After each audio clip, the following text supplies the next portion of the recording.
Battleline podcast. Really excited this episode to have Mark Victor Hansen coming on. To us, that's like an A-list guest and someone that I'm really honored wanted to come on. Before we get into everything, you guys hear us talk about Ned all the time. I get questions from people about Ned, and the people who have tried it that listen to Battleline podcasts are absolutely loving it, whether it's for anxiety, whether it's for post-traumatic stress issues, or just getting a better night's sleep. Everybody is having positive results. So CBD has become extremely popular in the past year, making it more and more difficult to navigate and choose the right company and product. That's where Ned comes in. They produce the highest quality, full spectrum CBD extracted from organically grown hemp plants, all sourced from an independent farm in Paonia, Colorado. Ned is a wellness brand offering science-backed and nature-based solutions. And I should throw in there, beyond that, they have their sleep blend, which is awesome. 50 million Americans suffer from sleep disorders. Many of them are prescribed sleeping pills and become addicted. So that is the better way to go about that. Whether you're going to check out the sleep blend or their CBD, Ned products do contain a minuscule amount of THC, as we always like to throw in there, but it will not get you high. And that's why we love it. It's always great positive effects, but you get to not be on anything that's going to alter your perception. Oh, yeah. It says plants, not pills. Is that what I've seen people say? I think I've heard that before. Yeah. I didn't coin that phrase. Somebody smarter than me did, but it's true. It stuff works for me. The CBD oil, still use it, and Ned's. Because and I've dabbled in some other ones. I just want to taste the difference. And that cleaner taste, really. Even I've tried some flavored ones just to see the taste difference. And honestly, I like the clean taste that Ned's had. It's just it all that stuff that tries to cover up that taste. Honestly, I think takes away from it a little bit. So, but it works too. So regardless, whatever taste you like, I said Ned's to me tastes the best out of all of them. And I think that's a must. I mean, if they're going to work, let's go to the next thing. Hey, what do you like to put? What do you like to put in your mouth? But and that's hilarious. So that's the Battleline podcast. So, but but the truth is, it works well. So what I like it's just clean. I mean, it's just natural, and that's what you're going for. So yeah, try Ned's, and at the very least the CBD oil and the immune. I still use the immune. Immunity blend, yeah, it's great. Immunity blend, and in my water after I do a workout, and it seems to be working great. I mean, I haven't got sick, so obviously it's doing a good job. So what you're saying is, if you take Ned products, you are immune from getting coronavirus. You're immune from that is a joke, everybody. You're immune from everything. I mean, at least it makes you feel good, so you feel like you are. So that's a positive right there, definitely. Yeah, just a joke out there. Don't sue us. I know there's people getting sued for putting out at least false claims about products. So no, but it is all of their products are great. And immunity generally being serious is important, and building your immune system is something the media doesn't talk about. That getting vitamin C, vitamin D, and the stuff in there like the elderberry, it's all important to have. So if you want to check out Ned and try their CBD for yourself, we have a special offer for the podcast audience. Just go to helloned.com/Battleline or enter Battleline at checkout for 15% off your first one-time order or 20% off your first subscription order plus free shipping. That's HELLONED.com/Battleline to get 15% off your first one-time order or 20% off your first subscription order plus free shipping. Thank you, Ned. And as always, been riding with us since day one of this podcast. Fort Scott Munitions is a manufacturer of multi-federal patented solid copper and brass CNC spun ammunition that is designed to tumble upon impact in soft tissue, leaving devastating wound channels for faster bleed out and quicker incapacitation. This ammunition was originally developed to innovate and improve on the standard of military-grade ammunition design. It was found that not only did the TUI ammo outperform competitors in the self-defense industry, but it quickly became apparent that it would be a top contender for hunters alike. With the ammunition being CNC spun, the tolerances are some of the tightest on the market, ensuring you receive the same results with each pull of the trigger. Fort Scott Munitions is available throughout privately owned businesses in all 50 states, as well as direct online where you could use our promo code, and that's FortScottMunitions.com, FortScottMunitions.com. Use the promo code Battleline and you're going to get 15% off your order just for our listeners. And I should say, go to their Instagram and follow at Fort Scott Munitions. They've been doing a ton of giveaways. Every other week, I feel like there's a new giveaway. So if you're not following them, you are missing out. And it's always great stuff. They gave away a toolbox. They'll give away another toolbox here when I replenish the Gen 2, which we had put out, and it's already sold out on this Gen 2 Taunus toolbox. But yeah, get with them and get involved with those promotions. And if you're 2A supporter, you like guns, you like to go to the range and shoot, or you're a hunter, the products that they do on those giveaways are amazing. And, they don't ask for much in return. Sometimes it's just a sign up. Hey, sign up and you get in for a promotion. And they do give all those things away. I'm one of the guys that provides stuff for their promotion. So I know they're giving it away, because if they're not, it would be in Ryan Kraft's house. It's not. So guys, you're not getting duped. Great company, great bunch of people, great products. Best ammo in the country. And again, those promotions, like Ian said, are amazing. The products they throw in there, top-notch stuff. So definitely check out Fort Scott. Yeah, give them a follow at Fort Scott Munitions and order from them. With that, we'll get right into everything.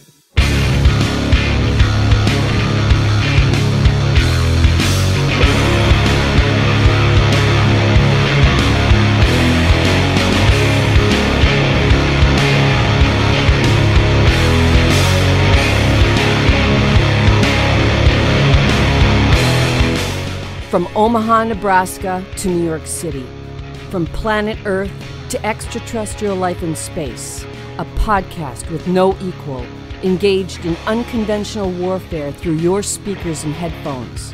This is a show about embracing the suck, conquering your demons, and finding God in the face of adversity.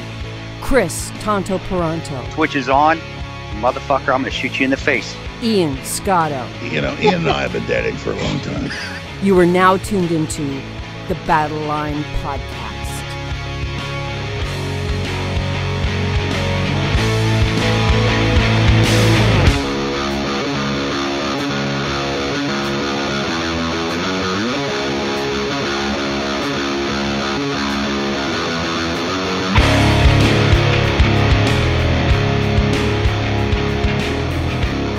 The switch is on.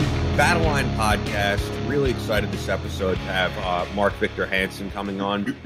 If it's cool with you, before we get into everything, I really wanted to mention this because, as you heard last episode, we spoke about that there was a CIA officer, former SEAL, killed in action in Somalia, and I said that I didn't know the identity of the guy. And pretty much a few days after that, we learned the identity, and it's actually something you talk about all the time. These guys who are contractors who stay in very long. I wasn't that surprised to learn. 54-year-old guy, Michael Raymond Goodbow, call sign Goody. So I don't know if anybody in the audience knew him. I have the whole obituary here, but once again, this is a story that people aren't talking about, and it's important to talk about. Yeah, and the age, guys, being at that age, I'm speculating here, so don't hold me to it, but probably a ground branch guy with the agency, and a case officer. And the guys, that's their lives. That's what they want. And they continue to go over and good on them. If that's what you want to do and that's how you want to continue, you're going over there, you're serving your country, you're doing it well, obviously.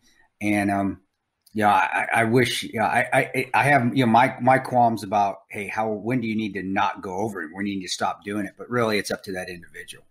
And I obviously, being 54, he's been doing it forever. So he knew the risks. And that's what I always tell the family when I would tell family members of lost ones, hey, and even myself, I told my mom, hey, if it happens, I die. I was doing what I love doing. So don't feel bad for me. And I'm sure he felt the same way. And I'm sure his partners and his teammates felt the same way as well. So, bless him and everything. God bless him. And you guys that want to keep deploying, the deal, the threats, the possibilities of the outcomes of a mission, but you're doing it anyway. And, that to me, I think that's admirable to a point though. But if you've got family at home, there is a time when you need to say, hey, I need to be with my family. And that's just from my experience. But if guys, still though, sacrificing and will be willing to go over there over and over and over again.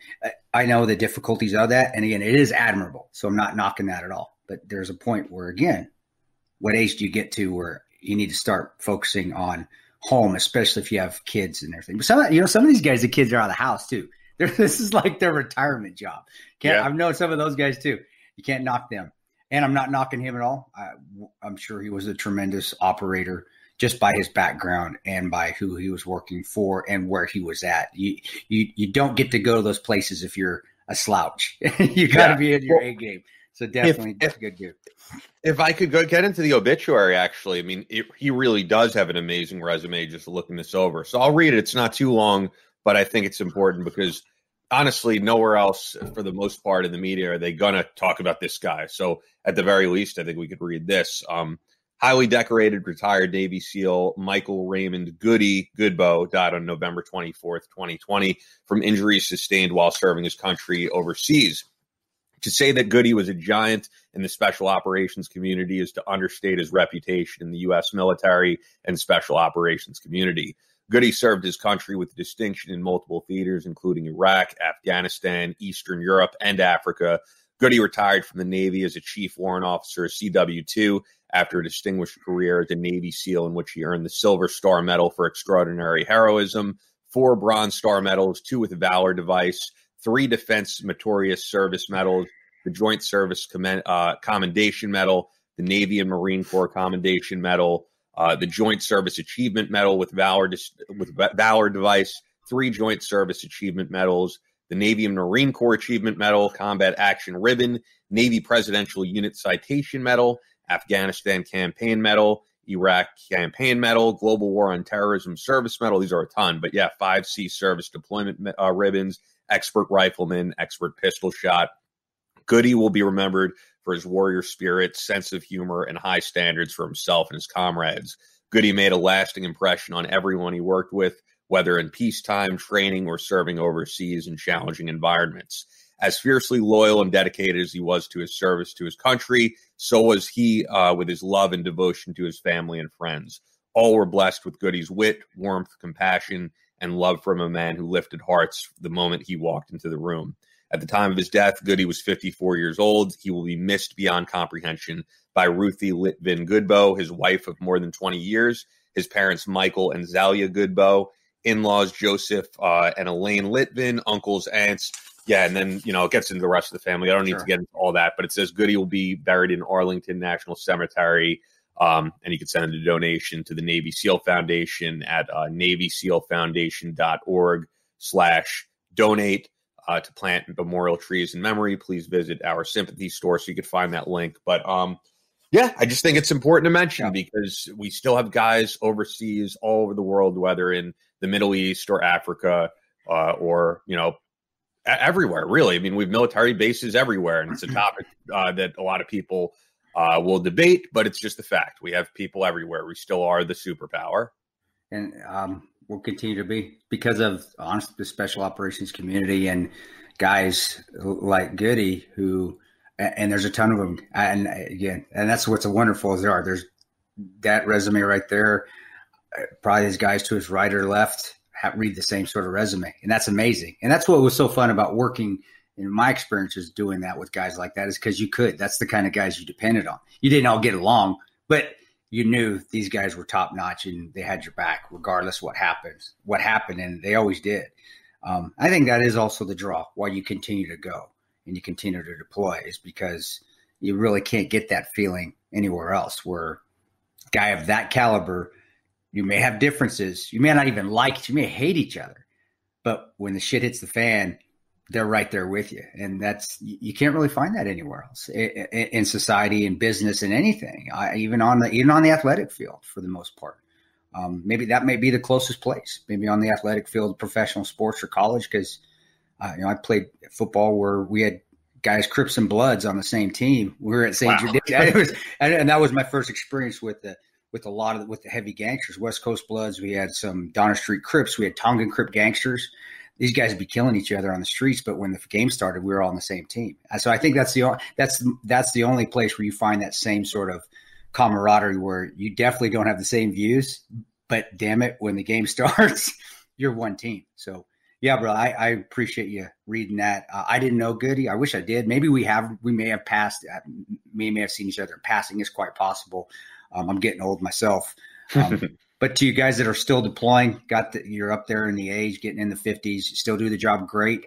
But man, if you got a family at home, and think about it. Think about it, and think about, hey, is it time to retire? But if it's not, Dale Comstock's another one who could still do the job, and he's up there. It's hard, Dale, but you're up there. Do that as well. Just know what you're sacrificing, and obviously those guys do. I knew it. They know it. And God bless, rest in peace, Goody, and all the SEAL brothers. I'm sure if they haven't tipped one back, they already did tip one for them, and they always will. SEALs are good at remembering their own. They always are fantastic at remembering and honoring their own. And as much as I make fun of SEALs, that's one thing I would never make fun of. That's admirable, extremely admirable. Yeah.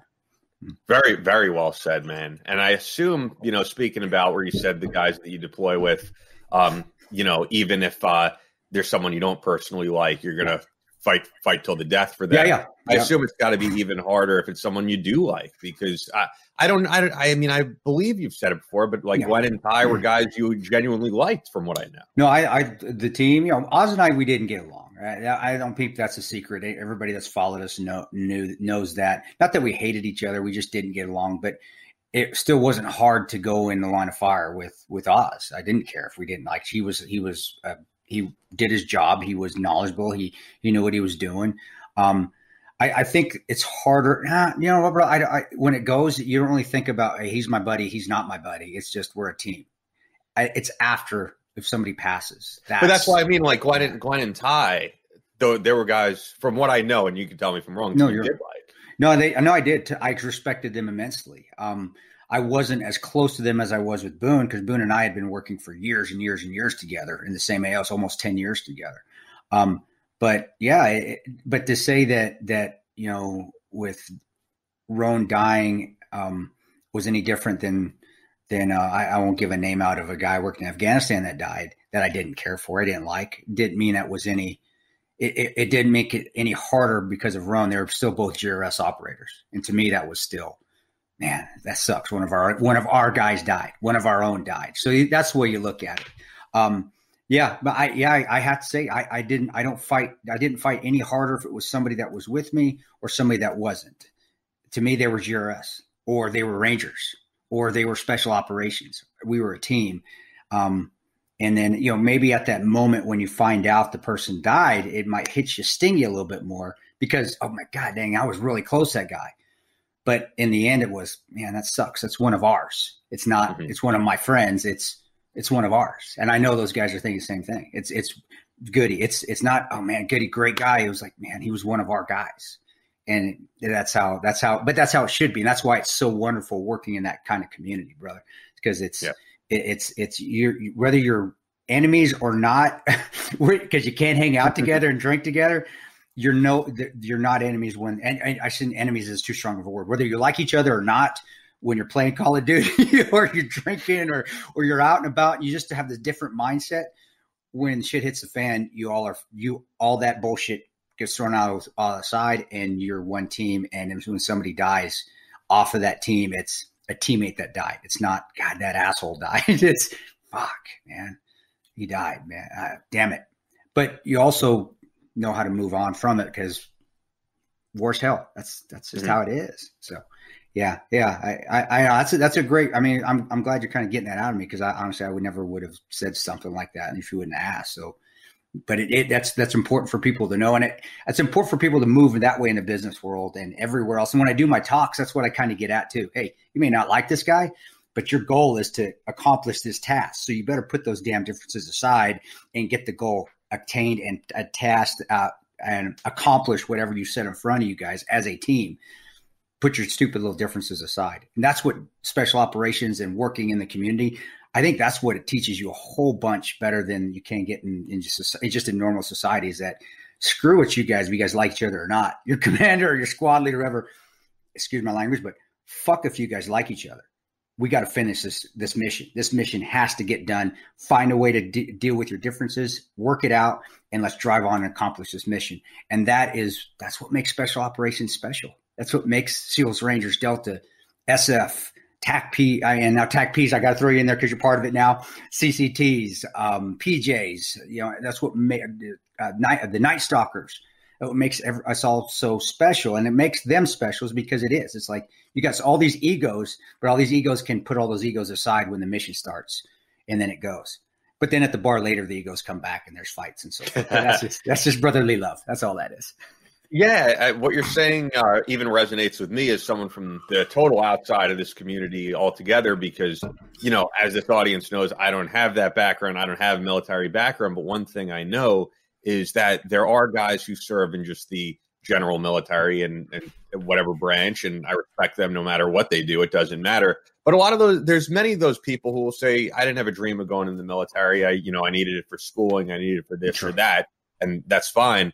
But guys in special operations generally, at least all of them that I know, don't have that mindset. Even someone like Jack, Jack Murphy, who went to Columbia with, after being in the Rangers, it wasn't like he said, I'm doing this to get an education. His dream was to be an Army Ranger. And generally, your dream is to be a Navy SEAL, Army Ranger, Air Force PJ, or, anything else.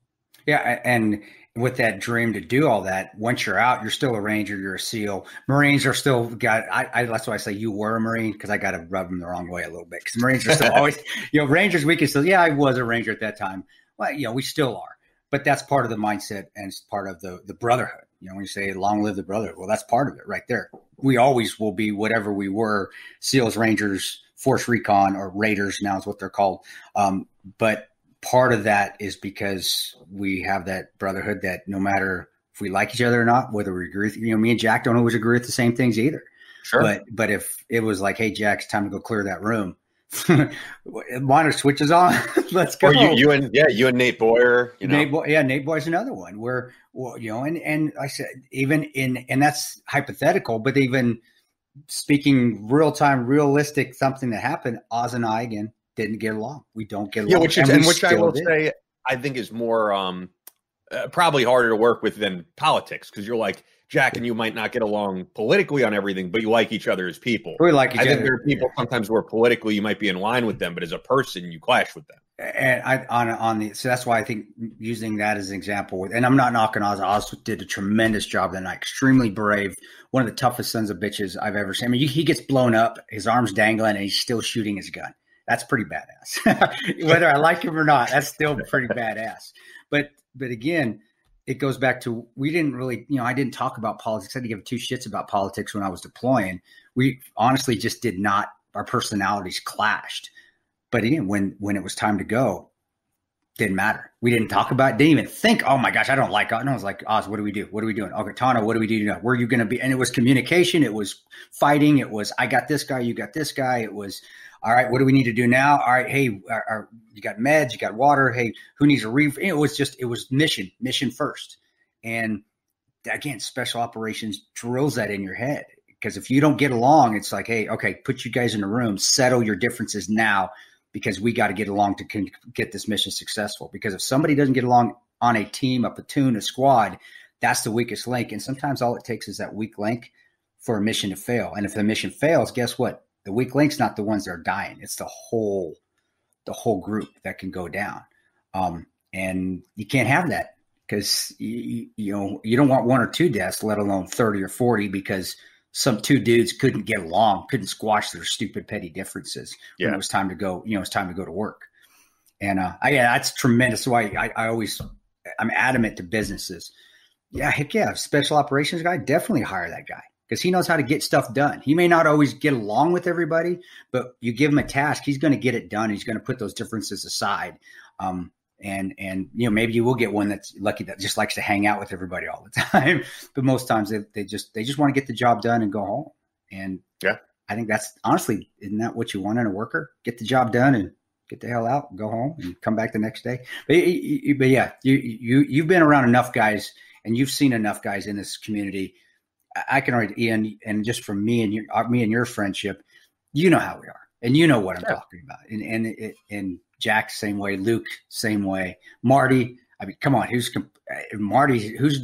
Leo? I mean, come on. And by the way, I should throw out there just because you said his name, and we do have to get to Mark. But yeah, sorry. We are. Sorry. That's right. Did you see Leo just has another kid on the way? Yeah, and then that dude. I love his surfing pictures. I keep hearing Apocalypse Now when I see those surfing pictures. I'm saying Marty, right? Did I say Leo? You said Leo. You said I said Leo. I meant Marty. Oh, Marty? I didn't know that. Yes. No. I think, you know what? I know I'm running behind here, but I'm pretty damn sure that's what I saw on Instagram. I'm looking real quick because that'll take me 2 seconds. No, while you're talking Marty and Leo and doing this, that is the beauty of Ranger Battalion that I loved, is that you had you thought it was going to be this 3%. No, you had professors, you had guys with master's degrees, you had guys that like Marty, you're a hippie, dude. I love you, man, but you got hippies and it didn't matter. All these different personalities could come together and be one of the baddest, to me, and I'm partial, the baddest unit in the world. And yeah, you give Rangers a task, it's going to get done. You can ask any other unit in the world, if they're ever hemmed up and they hear Rangers battalions coming to help, they know that they're going to get safe, that their guys are coming in to fucking squash shit. So it is Marty. And yeah, he just said they're congratulations. They have another girl on the way. Kendra Shannon Marie Scobland will be here spring 2021. So that was a flip up to say Leo, but congrats Ranger. Marty. That's awesome, man. And Leo, you got to catch up, buddy. You got yeah, before we get to Mark, because I don't want to keep him waiting, Fort Scott Munitions is a manufacturer of multi-federal patented solid copper and brass CNC spun ammunition that is designed to tumble upon impact in soft tissue, leaving devastating wound channels for faster bleed out, quicker incapacitation. It was originally developed to innovate and improve on the standard of military-grade ammunition design, and found that not only did the TUI ammunition outperform competitors in the self-defense industry, but it quickly became apparent that it would be a top contender for hunters alike. With the CNC spun ammo, the tolerances are some of the tightest on the market, ensuring you receive the same results every time you pull that trigger. And it's available through FortScottMunitions.com with our promo code Battleline for 15% off your order. Only available to our listeners. And those guys are proud supporters of the podcast, of Chris and Battleline Tactical. With that, Mark Victor Hansen. What's How are you happening? doing, sir? Hey, good morning. Good morning. We're excited to be with you. Oh, I thought I thought your wife was coming up. Yeah, well, she's much more beautiful than I am. I'll leave that one alone, man. That's for you. That's you are kind of sexy though yourself, especially those glasses. I think you said his wife. Military guy. 2 days in a row that I got yesterday. I said I was good looking. Oh, that's hilarious. But you're so cute. He said he was adorable. He is adorable. Look at he's still got the high cheekbones and evering. It's still got the little dimple there. You're like, what are you? Parents. Good genes. Go ahead, Ian. Sorry, man. Sorry about that. This is great. It's an honor to have you on, and I just wanted to give you a quick intro before we get into everything. So, I mean, honestly, I know Mark is a humble guy, but really, he is a guy that has impacted the culture, I think, tremendously. Every single person in America and worldwide to some extent, at least is familiar with Chicken Soup for the Soul, at least knows a story from there, which you co-started with Jack Canfield, who has such a similar ideology to you, which is great. But New York Times bestselling author, best known as the co-founder of that series. Latest book, though, is with your wife, Crystal Dwyer Hansen, who's on with us as well. Ask the Bridge from Your Dreams to Destiny. I think I think an interesting way to start this really would be, I think right now we're living in a time where a lot of people are filled with worry, panic, and what you've been doing for the past, I don't know how many decades, is really inspiring people, keeping them positive, believing these concepts of visualization, just like your new book, that if you ask for what you want to the universe, it will happen if you really practice it. So I'm just wondering, because I'm younger, do you feel like now more than ever, this is a message people need to hear that, I just think we're, I guess the term would be vibrating at a very low frequency right now, and people need something to lift their spirits. Boy, you hit it slam dunk on, because people don't get what they deserve.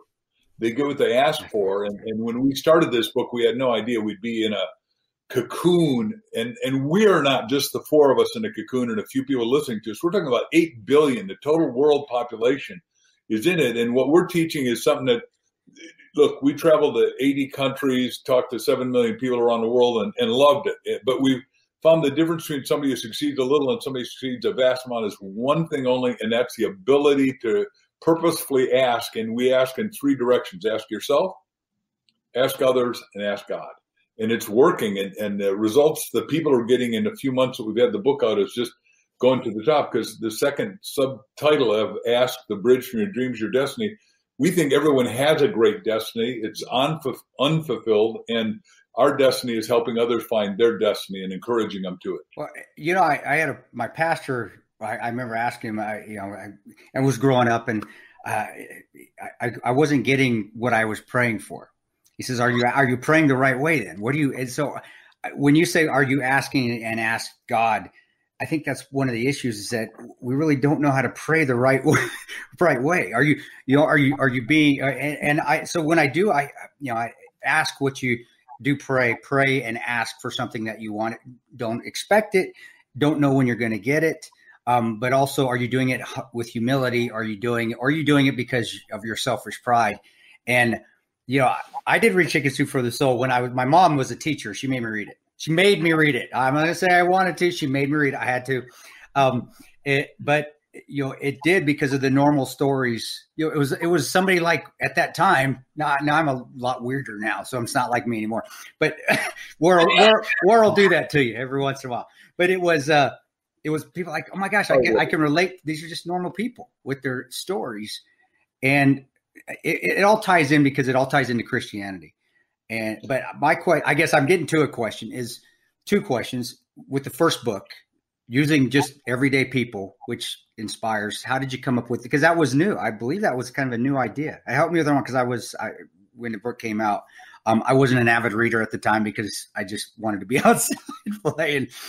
But also, and because you expound on, give people an idea, advice. I know you're not a pastor, but how to ask. What's the right way to ask God for something without throwing in your selfish pride? Because I did. And honestly, I didn't get those things because they were selfish. They weren't stuff I really needed. It was those material things I wanted, not stuff I needed.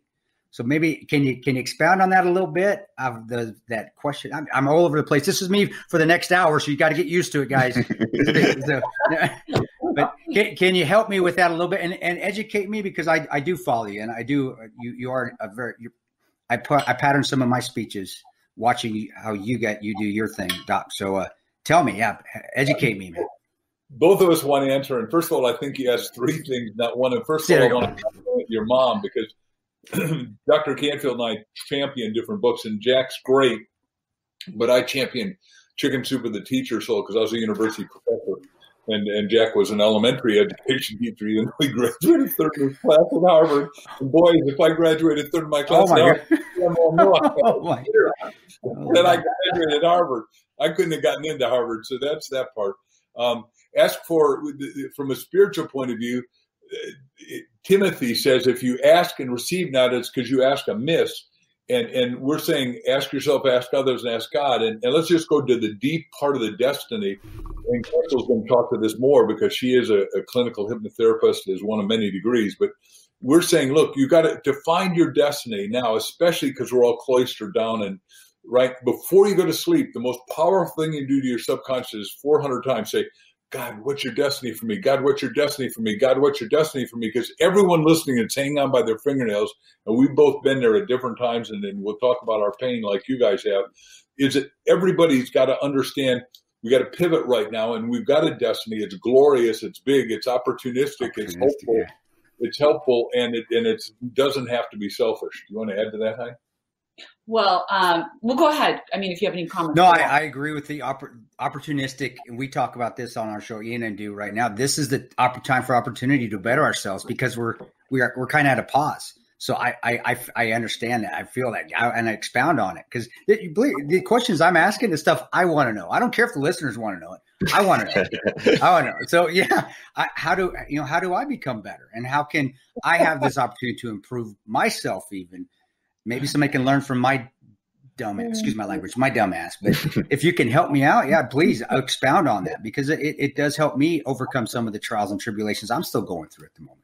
Yeah. And I think it's important to back it up a little bit. And we start the book talking about how we come in as children. We come in as children into this world straight from God, uncorrupted, beautiful, unashamed to ask for anything. And literally, we want to know everything. We want to know who, what, when, where, why, how.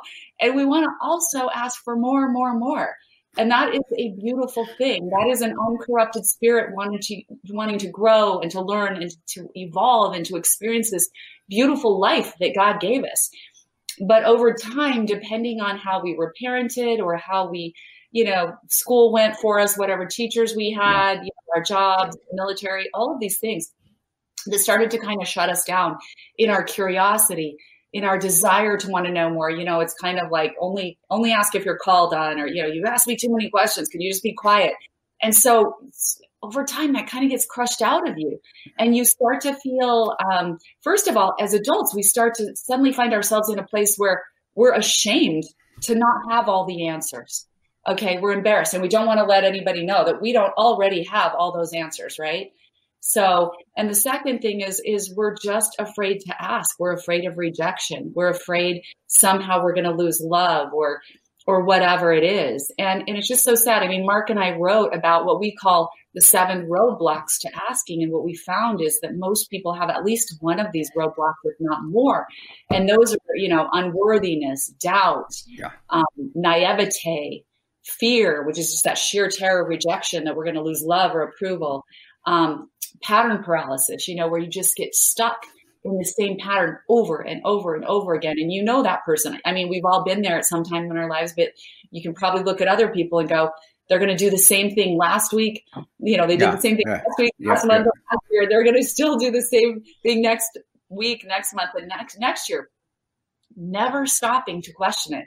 Never stopping to ask if it's working or not. Is it leading to happiness? Is it leading to success? Is it leading to a greater relationship with God? Is it raising us closer to our life purpose? And so what we're saying is, get off the roller coaster, get off that merry-go-round, and stop and take this time to start asking the questions that will help you unleash the dreams in your heart and start to cross that bridge to your ultimate destiny. Which Crystal, I was go ahead, Ian. Yeah, I was just wondering, as a hypnotherapist, because I've done therapy before. I know Chris has done therapy. I've never done hypnotherapy. Are you able to deprogram that, you feel, over time out of people, those patterns that they've learned as children and as young adults to be a better them and get that bad thinking out of their philosophy? Absolutely. And it's funny, some people are scared of hypnotherapy. They're like, oh, it's mind control. You can control my mind. And I'm like, guess what, guys? You have been hypnotized your entire life. You just don't know it. Okay. So you might as well realize that and decide to hypnotize yourself positively in a way that is in alignment with your highest purpose and with God's highest purpose for you. And it is so powerful. I mean, that's how Mark and I met, and I wrote my first book. I was having so many incredible breakthroughs with my clients. I mean, people would come to me and, let me just I'll talk about one woman in particular because it's always more relatable. This woman, Kathy, who came to me, she heard me talk on a radio show and she called and she goes, "You're my last hope. I've been going to counselors my whole life. I've been in therapy my whole life." She goes, I've been so depressed. I wake up every day feeling like I shouldn't be alive. I don't deserve to live. I should be dead.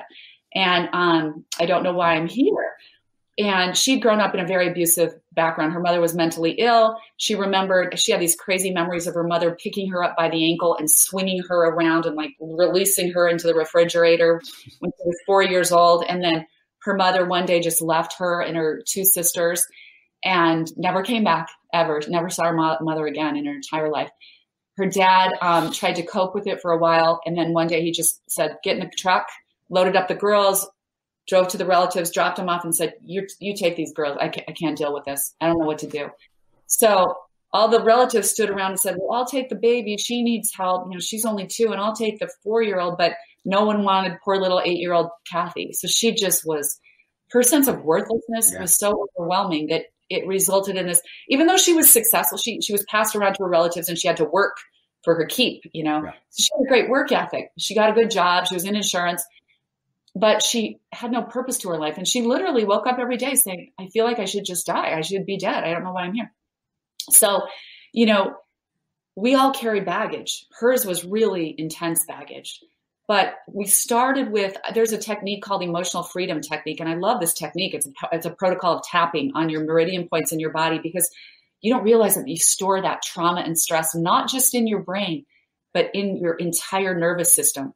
So it really helps to kind of diffuse all of that intenseness, that anxiety, that intensity that exists in our nervous system when we live like that, you know, with that trauma. And then that relaxes my clients enough to then go to this place where, you know, after I do the intake and understand their issues, then, you know, we just go naturally into this calm, guided visualization state, you know, which is called hypnotherapy. And it's really just using your own brain waves the way they work anyway, all day long. Your brain goes from beta, alpha, theta, delta, all day long. Boom, boom, boom, boom. When you're watching TV, you know, you're in a beta state when you're concentrating, working on your computer, and then you sit down and kind of watch the TV or watch a video, and all of a sudden you start to drop into alpha. That's why television commercials are so powerful, because they're literally, they used to be, remember programs? Watch this program. They're programming you. Yeah, I keep remembering the movie They Live with Roddy Piper. That's when you say that. I can't, they're programming you, and you're just not seeing it till you put on the sunglasses, and then you can see it's all just, they're trying to put your mind into, these aliens are trying to take over your mind. It's great. But no, that's my simple way of putting that all in perspective. But yeah, that's true. As being a veteran, and being deployed for a lot of years a few incidents here or there, when you get with veterans, because we do have a good veteran listening base, how do you deal with that? How do you handle, especially those that I'm not going to say his name. I had another buddy that committed suicide last week. So we do have some, and I know there's probably one out there that might need some help. And you know, this is an opportunity for us here with you on to speak to him. But is there a way that maybe you speak differently to a veteran that has seen a lot of war, a lot of death, or lost buddies right next to him? A very specific.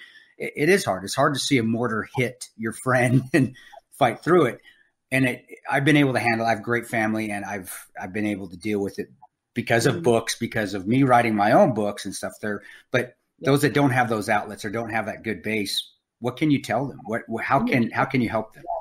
You have to have an outlet. You've got to get yourself help, because, you know, life is stressful enough. I mean, we all need this kind of help, right? Yeah. We go through these pitfalls and problems and setbacks and devastations all the time. And just from that, you know, we need to reset ourselves, and depending on what baggage we're carrying around from our childhood. But then you go through something more traumatic.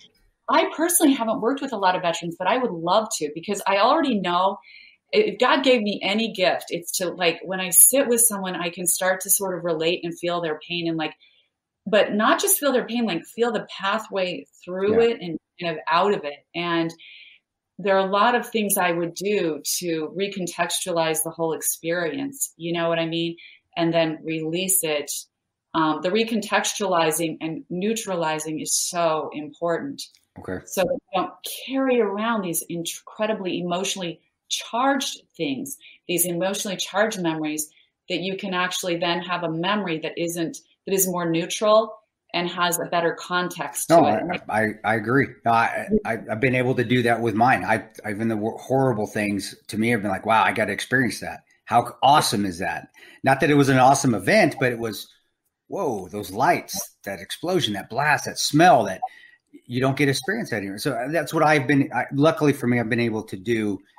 I'll be honest, the movie, I think, kind of helped that. It really did. It was hard to do the movie, but at the end of it, it's like I'm watching it going, man, I got to experience that.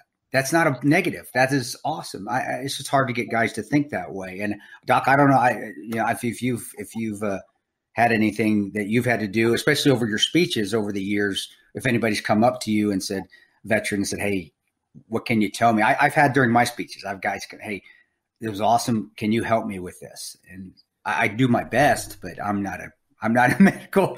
I'm not in therapy. I'm nothing. I'm just a knuckle dragger that's seen a few things. But could you give any advice? Yeah.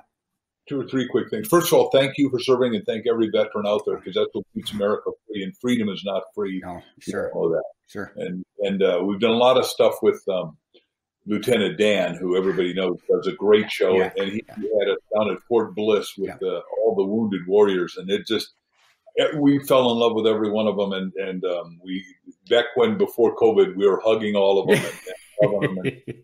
And you gotta watch out for those guys at Bliss anyway when you're hugging, COVID or not. There's some dirty guys down there.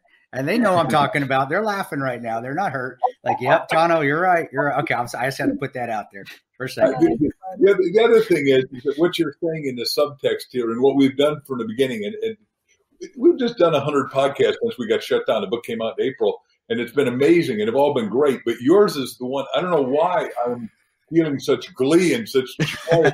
It's a smile. It's my smile. It's looking at you. Anyhow, the point is, I think that's what everyone needs right now. What we did in Chicken Soup, and I don't know if you read the first one, the original one, which blew all the records, and then ultimately 500 million books after getting turned down by 144 people, and I'm the one who handled that rather than Dr. Canfield. It's got to be clear that I'm the salesman since I was 9 years old. And God bless Jack. I need him. He's a genius. The point is it? I think we need more laughter. The first thing we did, one of the first stories in Chicken Soup, is that your endorphins run on laughter, and everyone needs that. And what we're really dealing with here is either you're evolving, going up to your destiny, or you're involuting, which means you're going down. And the point is, when you're laughing, when you're open, you go to the higher states of consciousness that Crystal's talking about. And you two, forgive me, I'm not ever, the old Robin Williams, and I'm not laughing at you, I'm laughing near you. Yeah, no, hey, you laugh at me all you want. I laugh at Ian all the time. He laughs at me too. I don't know. No, I'm very thankful for you guys. But what I'm saying to the people now on a serious note is listen to some humor, listen to some uplift. When I went bankrupt and lost $2 million in one day, and I went bankrupt so fast, I checked the book out of the library because I'm scholarly, and it says how to go bankrupt by yourself. And so I asked myself, for 6 months, I'm sleeping in front of another guy's sleeping bag, and I want to ex-nay because I thought my self-worth and my net worth were the same. And I kept asking myself, what am I supposed to do? And it finally came to me. I asked myself, and it said, you're supposed to talk to people that care about things that matter, that make a life-changing difference. But this time I'm living in Long Island, Hicksville, Long Island, New York, literally.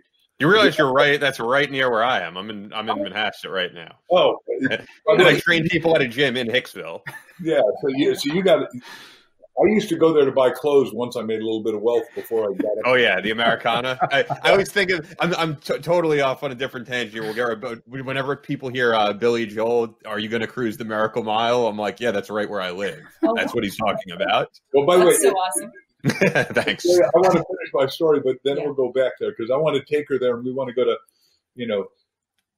Sagamore Hill and Willworth Estate and all that. Anyhow, the point is, and unfortunately, the governor is out to lunch, as far as I'm concerned, and shut down the damn place. I'm bankrupt. I go to my 3 roommates, and it's miraculous because I said, hey, you guys, we're having breakfast. I'm asking you, do you know anyone that's young, not a lawyer, not a doctor, not a celebrity, not a Broadway star, that is speaking and making money? And the guy miraculously said, look, here's a ticket. There's a real estate meeting and happened in Hauppauge, Long Island, New York. You know where that is. The only little thing I had is a little beat up $400 pitted window, permanently air conditioned Volkswagen. I raced my little butt out there, watched this guy, Chip Collins, who became my best friend and mentor, 3 hours, mesmerize the audience. I'm sitting there, and afterwards I go up and I ask him, I said, can I buy your lunch? I got to learn how to do this. He said, look, kid, I'm older than you, and chance you making it is you ain't going to make it 1 in 1,000. So I said, just tell me what to do. I'm really a hard worker. I'll pull this off. And I did 1,000 talks a year the first 3 years. Sell talks and do talks.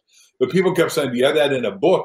So the first book I did was called Stand Up, Speak Out, and Win. And I asked everybody in every audience to buy it. Now, remember, my audiences were 6 people, 10 people, 12 people. I sold in little insurance offices. I sold 20,000 copies.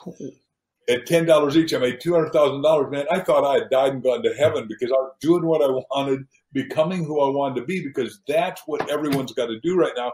All of us are in the do, right? 30 million people are unemployed, underemployed, or unhappily employed.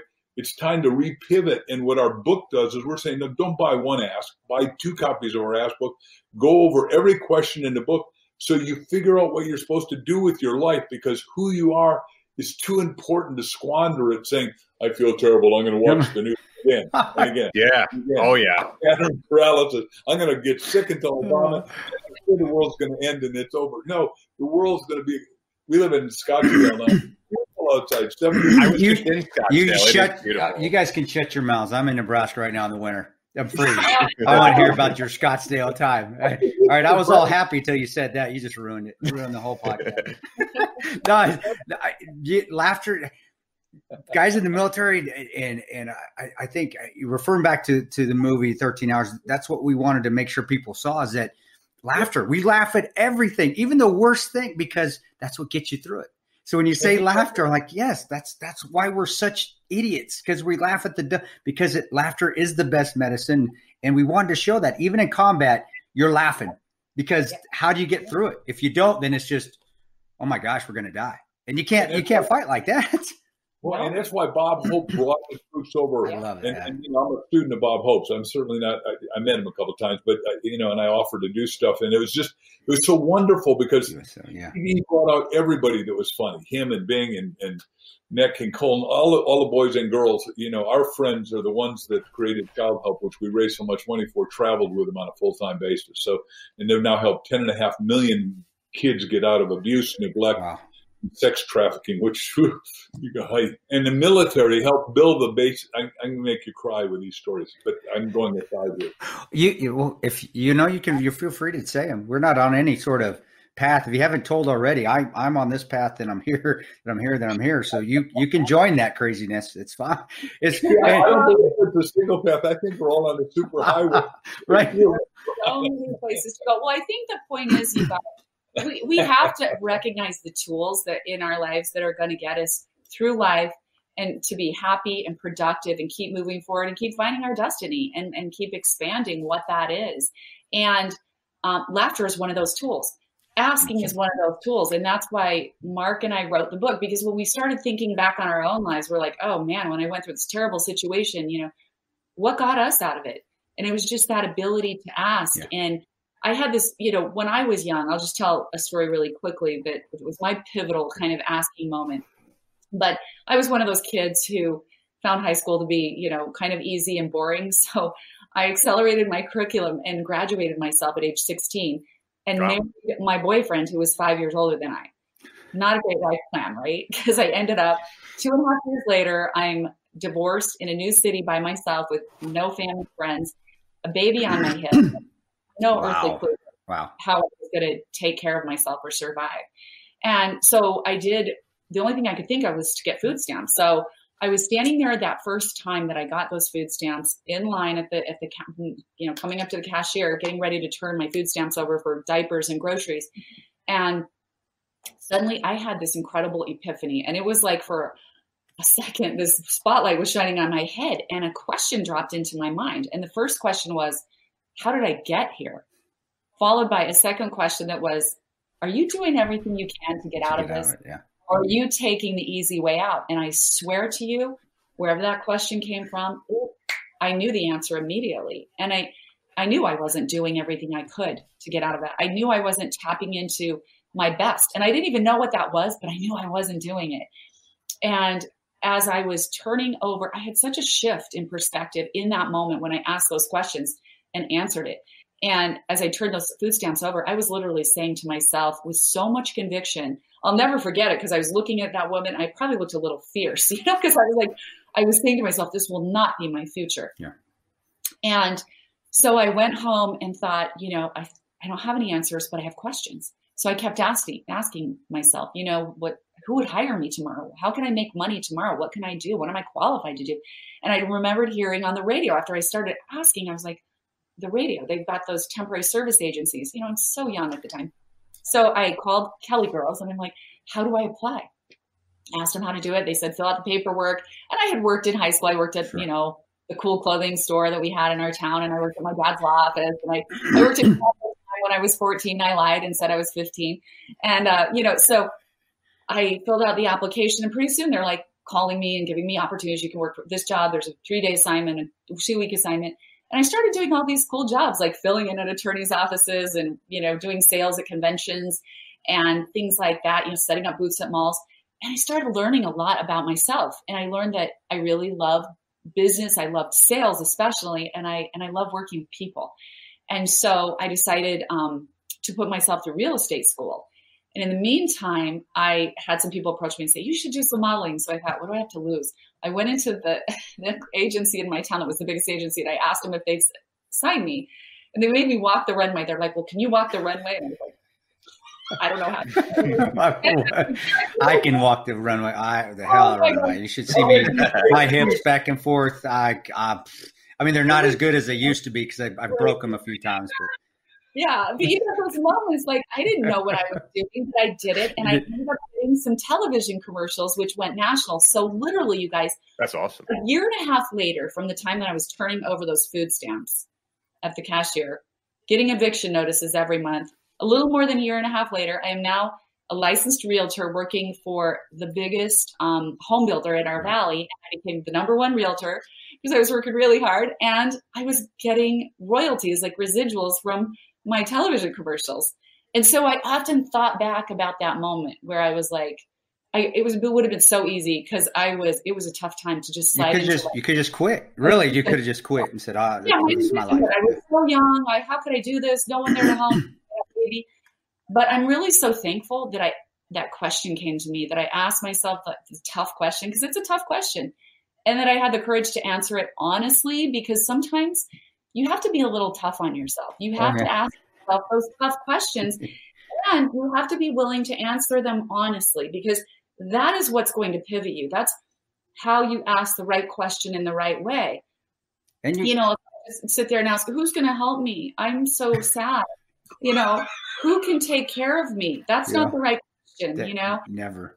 And so it made me always think back on that. And that's all those experiences that Mark and I had. Sometimes people look at people like us or whatever and go, life's been pretty easy for you. You just figured it out.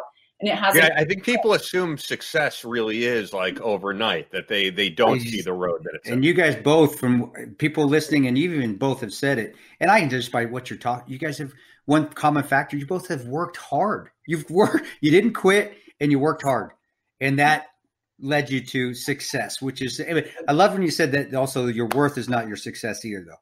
That was awesome, because I agree with that as well. So sometimes it goes together, sometimes it doesn't. But bottom line is you guys both had intestinal fortitude, motivation. You didn't quit. And what your daddy said and what my daddy told me, just work hard. Work hard, good things will happen. That's what he always would say. And honestly, I think my mom got that from one of your books too. Probably what you told me. No, that was a book on my shelf. I still remember that book on my shelf. But no. And it's what Ian said. Everybody read our books either at church or at school or wherever. And all those books, and we've had over 1 billion readers probably, or listeners, and it just has been good. And our goal is high because, everybody out there listening saying, well, what do you got to do? Well, you got to have self-determination and action towards a destination that's worthy of you. And back to your saying about not just work, we're saying, why not have spectacular relationships? Like we wake up every morning and pray and meditate for an hour together, because when we're falling indefatigably in love, we're back at a restaurant in Costa Mesa at Mother's health food store, and an old man is sitting next to us with a clerical collar, and he leans in and says, I see you guys are really in love. Can I tell you how to stay married? And you go, okay, God, you're really sending these people. I know, just keep it up. Not even trying to hide, just obvious. Yeah. Okay. Yeah, because I'm 93 and I'm head of Billy Graham Ministries for the last 7 years. And I go, oh, I got goosebumps telling you that. Whatever this brother says out of the cloth, I'm going to listen to. And he says, here's what you guys got to do. And nobody knows this. And I go, now he's whispering, and I go, okay, what is it? Okay, I'll whisper back. I'm easy. He says, pray together out loud every day. And now I'm going to let Crystal answer that. Well, no, it was really interesting because I'd prayed my whole life, but more like prayed at church, prayed by myself. But I never, because I was married before, my husband and I never prayed together, like intimate, like that. Sure.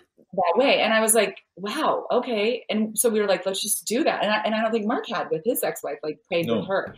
And it's really a new level of intimacy, intimacy with God and spiritual intimacy. And that's what's so important about it. It's the most important intimacy you can have, I think, with your partner.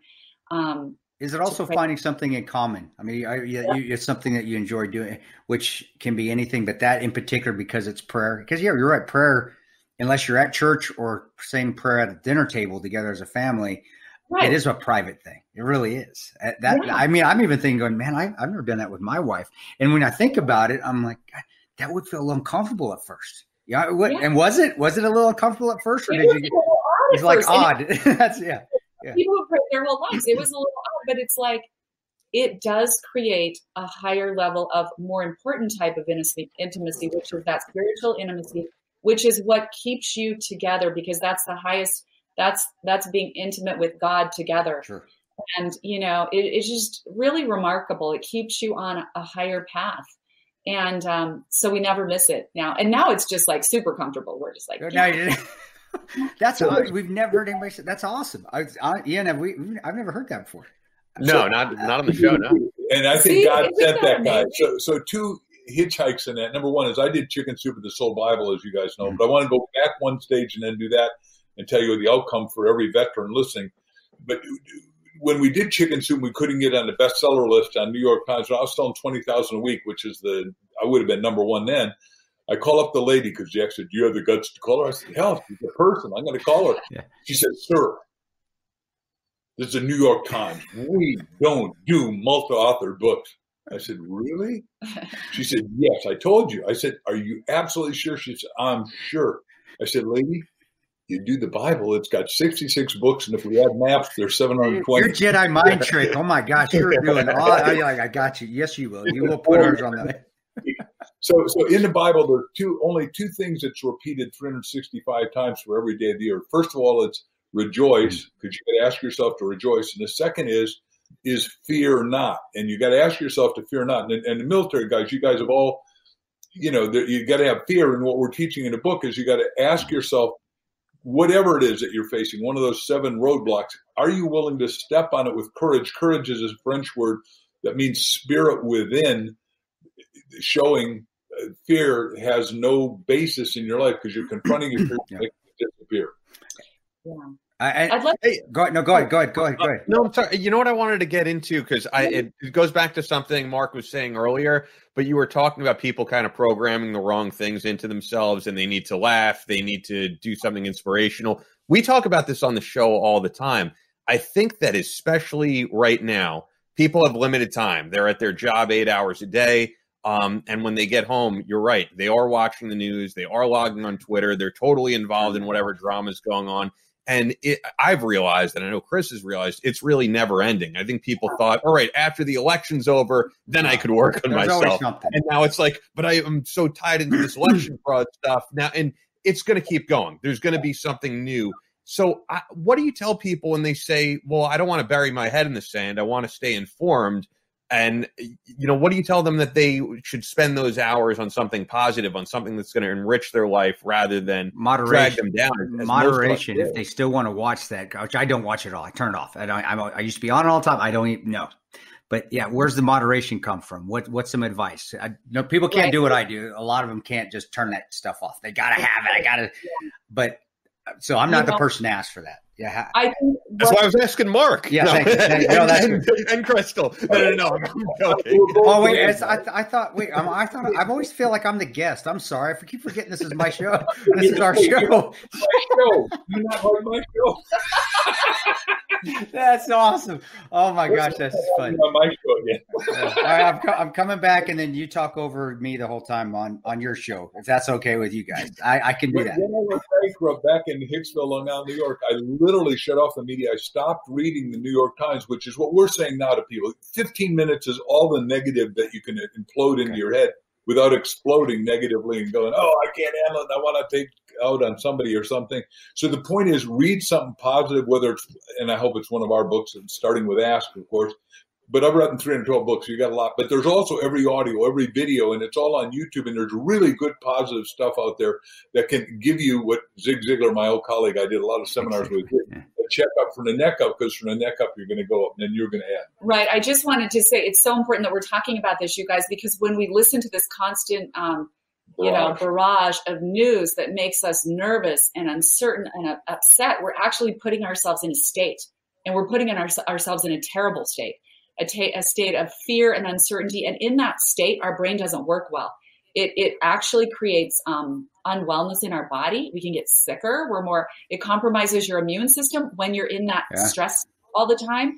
And so you simply cannot stay in it. So you have to have you have to stay informed. I get it, because we want to too, but like cluster it in one little pocket of the day, either in the morning or night, sometime that makes sense, or in the middle of the day. Don't do it late at night though. Don't do it as you're getting ready for bed. That's the worst time to listen to that type of news. I'd rather, be in the morning or maybe at lunchtime or something like that. But then you have to do these other things that get you out of that state. And these things apply even when this horrible news isn't going on, because life is challenging sometimes. So you need to read these inspirational books. I mean, a book like this can, and I'm not just saying just because we wrote the book, I mean, it can literally put you in a totally different state that gets you thinking on a track that starts to expand your mind and expand your possibilities. And instantly all of your chemistry changes in your mind. You start to flood, positivity and possibility, and all of those things, those thoughts create chemicals in your brain. Candace Pert wrote the Molecules of Emotion. It's one of my favorite books, but she talks about that very thing. And she was nominated for a Nobel Prize for her work. Literally, when we take these positive things in and focus on all of this stuff, the good stuff, it will create positive chemistry. Our brains are like a pharmacy. So what are you going to create in your pharmacy today? Are you going to create a bunch of chemicals that will make you feel happy, positive, enhance your health, enhance your immune system? Or are you going to put yourself in a state of panic and uncertainty by watching the news all the time, right? Yeah. It's super important. And even little things like, one of the things I do that I had to do, I subscribe to this Reddit channel that's a bunch of silly dog and animal stuff. Because that is one thing for me, when I see like these crazy little things where like a dog like pulls a cat in and he's going like this or something. I just sit there and watch it. Instantly, I can feel like these great chemicals going through my body. Like, that is so cute. And I'm laughing. So things like that, things like reading a positive book, things that'll give you direction. And that's why in the book we wrote about, the right way to ask for health and wellness, because some people aren't doing well with their physical wellness. We wrote about how to ask the right questions in your relationships. So to make your relationships more fluid, more happy, more wonderful, you've got to ask the right questions. And we get tons of questions in there that'll start you on the right path to recognizing the things in yourself that need to change, and then how you need to support each other by asking the right questions. And then your career. There's so many ways you can expand your life purpose and career by asking the right questions and tapping into the resources around you. We say, ask yourself first. And that's really that reflective journey. And so few of us take the time to do that. We don't take the time with ourselves to do that reflective journey. And there are like 3 phases to the ask yourself part. That's like, the first question is, where am I now? Because you cannot know where to go unless you really understand where you are. You need to, and all the little sub questions that come under that, is what I'm doing working? Am I happy with it? Is it the best expression of me? Is there something bigger for me? All of those questions. And at the minute you ask the question, answers start to flood into your mind, because the research we did shows that when you start asking yourself a question, completely different part of your brain lights up. And it's a part of your brain that does critical thinking. So all of a sudden, through asking these questions, your own mind becomes a better resource for you. So, where am I now is the first critical phase. The second phase is, where do I want to be? It's striking and stunning to Mark and I how few people ever ask that question. They don't know what they really want. They don't know where they want to be. And we say, start from the end. Start with the end in mind. So God created human beings, the only animal on earth that has the ability to imagine something. Our imaginations are what has created every invention, every breakthrough, every innovation. So think what you have there. You have something that is more magnificent than any supercomputer right here in your mind. So start there. Use that imagination and imagine to the nth degree what it is you want. Imagine like in your career. If I'm in my perfect career, what does that look like? And then engineer it backwards by asking the right questions. Who am I talking to every day? Who are my clients? What services am I selling? What product am I selling? What's important to me every day? What are those conversations about? And in that way, by asking your way from the perfect place, you start to create an architectural plan for your life that's your perfect plan. And then the final phase of the ask yourself part is, ask, where am I now? Where do I want to be? And then what specific action do I need to take to get there? Because life requires action. We're in a physical world. We have to, when you start asking these questions, you're going to get ideas. You're going to think of someone who's like, oh, that's the perfect resource for me to go in this direction. Then you need to take the action and call that person, have a conversation, write those things down and follow through on them. And I'm telling you, if you just follow this, question by question, answer by answer, you'll get the solutions, the illuminations, the plans, the breakthroughs. They'll just keep coming. And suddenly you've just shifted your life in a completely different direction. So how do you, and this is for the listeners out there, I've succeeded in things I've wanted to do in the goals by also failing. I failed and I've learned from the failure, and I just don't quit. We've already talked a lot about that, but and can I jump in there with one thing that's related to that? And I could tell this because Chris isn't going to say this. Just private conversations I've had with your wife, she says the same thing. Like Tanya has told me, she's like, I just know with Chris, like if he has something in mind, he just does not quit. And so it's not just you saying that you are able to strive through. And she's like, he always seems to make something work. So anyway, get back to what you're saying. But it's true, I know it's true with you. Honestly, that's a lot from the military too, because you reach obstacles. Who cares what the obstacle is? You find a way to go through it, around it, over it. This is the mission. We have to complete this mission, regardless. We got to do it. Now, when we get in civilian world, it doesn't have to be that way, because I don't have to complete the mission. You didn't have to complete the mission with the food stamps. You could have stayed on it. Right. So what do you say on that? I mean, I can say it my Ranger way and just say, hey, knuckle up and get through that objective. Don't quit. Go hard. But I know that doesn't always work with a lot of people. So, is there a better way to say it? Is there a better way? And it helps me to learn when I'm out there teaching. I still teach a lot of tactics and Battleline courses, firearms and stuff. That maybe it will help me with my instruction. What do I do when somebody hits that obstacle instead of being that Ranger? Hey, just get it done. What do we do? How do I say it? How can I be a nicer, gentler Ranger? It would help, because a way to teach and become a better teacher, I think, would help me. Yeah, well, first of all, I think you got to ask them if they see that they've got the courage, the guts, the stamina to do it, because and then you got to buddy up with somebody. Like when Jack and I were doing the book, and we're getting rejections. I mean, you get 144 rejections, and then by the way, the coup de grace is that our agent wrote us a letter and says, "You guys are fired." Oh, your agent?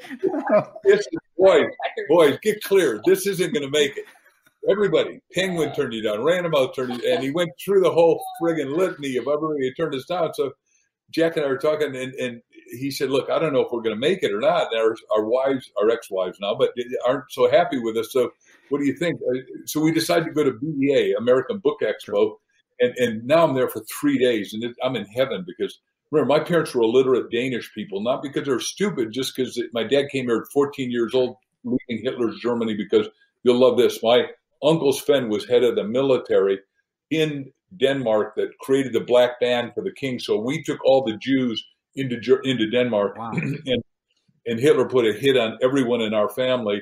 And my Uncle Sven, 14 years older than my dad, kissed him on both cheeks, said, "Boy, here's $100 on a passport. You're coming back on the show. We can just talk about that. I would love to hear that. We are. If you're willing to still come back on the show after this work. No, we're not. We love you guys. This is just wonderful. Now I sidetracked myself, but the point is, we went to BEA. We took 3-ring binders in backpacks, and we went to booth after booth after booth, getting turned down still. Finally, the third day, right? Back to your stick-to-itiveness. In Think and Grow Rich, there are 13 principles that Napoleon Hill learned from all the 500 most successful people. And persistence is one of them. And you've got to have the other thing you got that Ian was alluding to correctly. My definition is it's a magnificent obsession, right? And in my magnificent obsession now is get everybody to read Ask. And I want to get 4 billion people that can't read to read Ask even, just so the whole planet, if we fulfill our destiny, the world will work for 100% of us.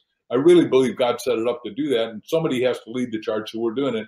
And there are a lot of people that tell me, you can't do that. And I go, no, you can't. I've decided I'm going to do it. So it's done already. Yeah. We're just back to Crystal's thing about the 3 phases.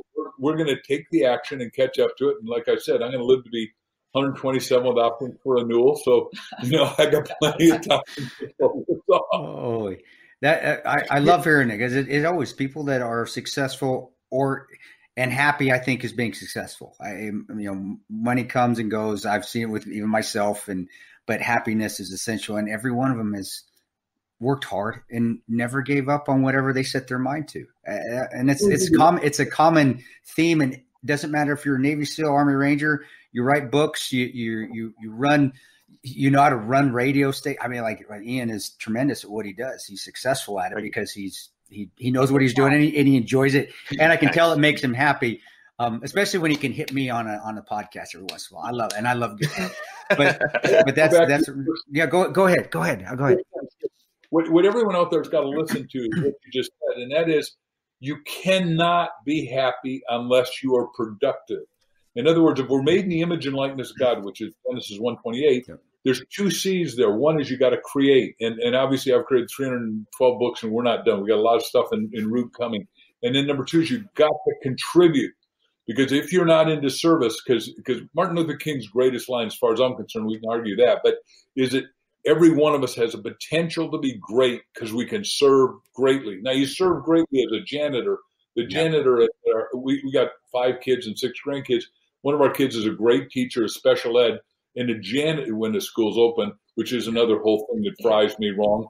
But when this janitor takes care of the teachers, and teachers bring him little gifts, and he takes care of the kids and makes sure that it is a wonderful symbiotic thing. But he is serving greatly at his full capacity, I promise you. And so is our daughter. And I'll just hit on her. Last year, she had 15 kids in special ed in the morning and the afternoon. She found 4 in each class that were Asperger's positive, meaning they were at 4 or 5 years old. They're reading in 5th and 6th grade. So they're actually little savants, but been misdiagnosed, which is what we're saying here. The whole people listening, every one of you, some of you are hiding out there, and I hope I'll get goosebumps saying this to you, which means truth. Some of you are under-living your privilege, and unless you read our book, Ask, and I say it from my heart, invest the $16, get 2 of them, and give it to somebody else, and go through every one of it with somebody at church, somebody in your business, your mastermind partner, your military buddy, whatever it is, and you'll find out that you've got phenomenal potential. And I'll just do one more thing. We won the Horatio Alger Award, which means we came from rags to riches and been excessively philanthropic. But we got 2 guys in there that both got kicked out of school at 13, and you know both their names. Guys like you guys, wise asses. Anyway, one is named Quincy Jones, right? And he discovered a little guy named Michael somebody. And the other guy, David Foster, who did Barbara Streisand and made her music work, Celine Dion, and Whitney Houston. And you say, well, wait a second, they got kicked out of school because they're stupid. No, they had desire and they had a destiny. But school isn't right for everybody, and the way we're teaching isn't fulfilling enough. And I know I'm waxing on here a little bit. No, this is great. He's got great potential, and that's what we're saying. You got to ask your way through to find it, and we can't find another solution to do that. And Chris, I wanted to say one thing back to that question you said, like, how do you motivate your people when you're going, come on, you've got something better, and you're telling them all this, and you're trying to motivate them. One of the best techniques is don't tell them, ask them. Say, I believe there's something better in you. Are you giving all you got? I want to, I'm asking you, isn't there something bigger in you? Isn't there something better and deeper? Because I feel like there is, but you need to tell me. I want you to ask yourself, and when you ask someone a question, it does something different than just telling them what they are. You make them pull it out. And it's really magical. I have found that to be really, really effective with my clients. Ask them, is there something more in you?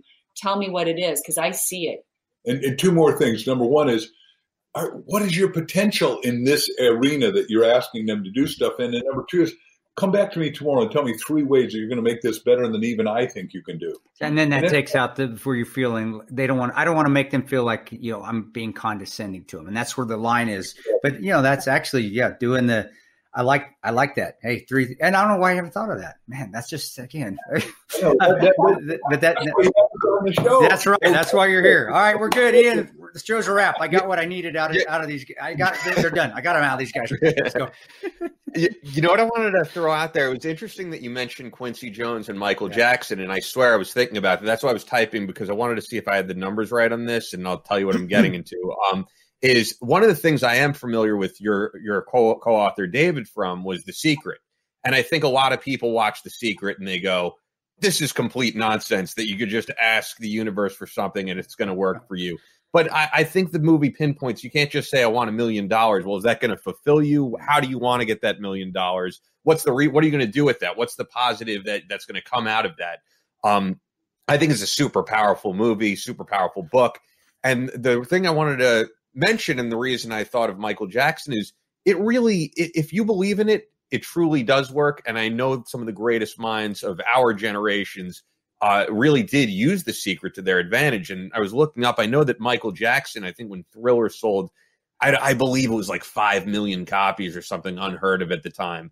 He said, I want to sell like 50 million copies. And they were like, that's unheard of. That's never going to happen. And he actually did accomplish those goals. And it was all The Secret. And I think if you really do believe that, if you really do believe the universe has a purpose for you and you meditate on that regularly and you carry out the goals to fulfill that purpose, it will happen. But if you watch that movie, that documentary, or you read that book and you say, this is nonsense, then no, it never will happen for you. But going back even to Quincy gets his butt kicked out of school because he's black and doesn't look like he's performing, but who did he go to? And I want everyone to watch this we love documentaries. We're making a couple. So, but Quincy goes to Ray Charles, and Ray Charles says, "Look, kid, I think you got potential, and he's already a good piano player, but he's not academic. Ultimately, became great academically. But the point is, we all need a great and inspiring mentor, somebody that challenges us to fulfill." Back to the question I said to Chris a second ago: what's your potential? What's your potential in physical fitness? Because you guys in the military, we were at a place the other day because we do travel still. And this guy came up to me in the restroom and said, "Boy, you look like you're in great shape as an old guy." And I said, "Well, thank you." And I said, "How about you?" He says, "Well, I'm a ranger and I do 500 push-ups." I did 100. I thought I was good, but those push-ups. Damn, those Rangers are jerks. I hate those guys. They're terrible. You don't like Rangers. Those sons of guys. I hate them. We're just terrible. That's all. No, I'm still thinking. I'm already thinking of my next course, what I can do. So I'm tuned out. You guys keep talking. I'm over here. I really guess. What can I do? That was great advice. It was fantastic. The point is that because got out right now called "You Have a Book in You," because everyone ought to write their book. Because I said the best book you got to write it, but everyone says, "Well, I got 3 or 4 books." I ask you to write 5 or 6 books at the same time. The reason is that when Jack and I did Chicken Soup for the Writer's Soul, I got to spend a lot of time with Steve Allen, who did 7,000 songs, totally dyslexic, backwards, started the Tonight Show, did We're into something big, great songs. He showed me 28 tape recorders. He said, "Look, Mark, all these dumbasses who say they got writer's block, they're doing one thing. If you got 28 projects, you don't have writer's block." Oh my God. I didn't know was he dyslexic? I didn't. Yeah, totally backwards and upside down. He had to dictate everything and get somebody to transcribe it. And then his wife, who was equally talented, did all that. Again, it just shows hard work, and hard work always trumps adversity. It really does. That's amazing. That's amazing. And I want to say the reason it's such an honor to have you guys on the podcast is because you've been doing, especially, I do have to say, especially you, Mark, for decades, kind of the same thing that we're trying to do with this podcast. And we get a lot of questions of like, why aren't you guys talking about this corruption going on there and this, and, this political issue and that political issue? And we'll get into it a little bit because it's a podcast. We talk about what's topically going on. But I really do think it's so much more fulfilling to put out something that's positive, put out something that's inspiring, because I know that, years down the line, and I would hope the same way you've seen it with your books, someone will come back to you and say, that put like a great idea in my head. And I started a business. I wrote a book. I started my own podcast, rather than focusing on the negativity, which I think is what 99% of people are doing right now. And all we're asking you to do, thank you for that. Thank you for this whole show, letting us play with you guys. That's awesome. The whole show is we got to switch out of that 99% negativity because it is so prevalent. It is so demoralizing. It's so detrimental. But it's detrimental not only mentally, physically, but it is detrimental to the soul, because your soul is here to enjoy, to express, to fulfill, to live. And again, I'm going to say it, the only way we see anyone getting there is learn how to ask and know who to ask, how to ask, when to ask, and whom to ask. And obviously I asked Chip Collins, and Chip Collins said, well, if you'll do this, and then he said, if you go out and knock on 10 doors a day, 9 of them are going to say no, 1 will say yes. Well, it's 6:30 at night, and the last guy I'm calling on is a guy with Metropolitan Insurance. And I say, look, I'm doing this little seminar series. I'm a professional speaker. I would like, do you have seminars here? And he says, yeah, every Tuesday morning at 7 o'clock. I said, good, I'll be here next Tuesday at 7 o'clock. Let me help you. I do prospecting, presenting, closing, good work habits. And do you want to cut the check or have your secretary cut it? Well, he said it was $400. He said, you made me so happy. I cut it immediately. So, and I was doing 4 or 5 seminars a day, but the guy he said, Mark, here's a directory. I'm my name. He weighed about 450 pounds. and he was, as you know, he's in Hempstead, and he said, my name's Tony. And he said, you got to get it clear here. I'm with the #1 company in the world here, Metropolitan, and I'm #1. And he said, you just take this directory and you call these guys and you tell them Pony sent you. And go, I'm talking to the Godfather. This is so. But it's the law of attraction, because that's all I was thinking about. I literally did the 99% that you're talking about. And I cut off reading all that negative stuff, which I thought I'm being sophisticated, I'm being urbane, I'm being hip. No, you're crashing your soul, you're crashing your mind, you're wrecking your body, and you're getting sick. Suddenly, I'm happy, I'm whole, I'm complete, and I uplifted a lot of audiences that were.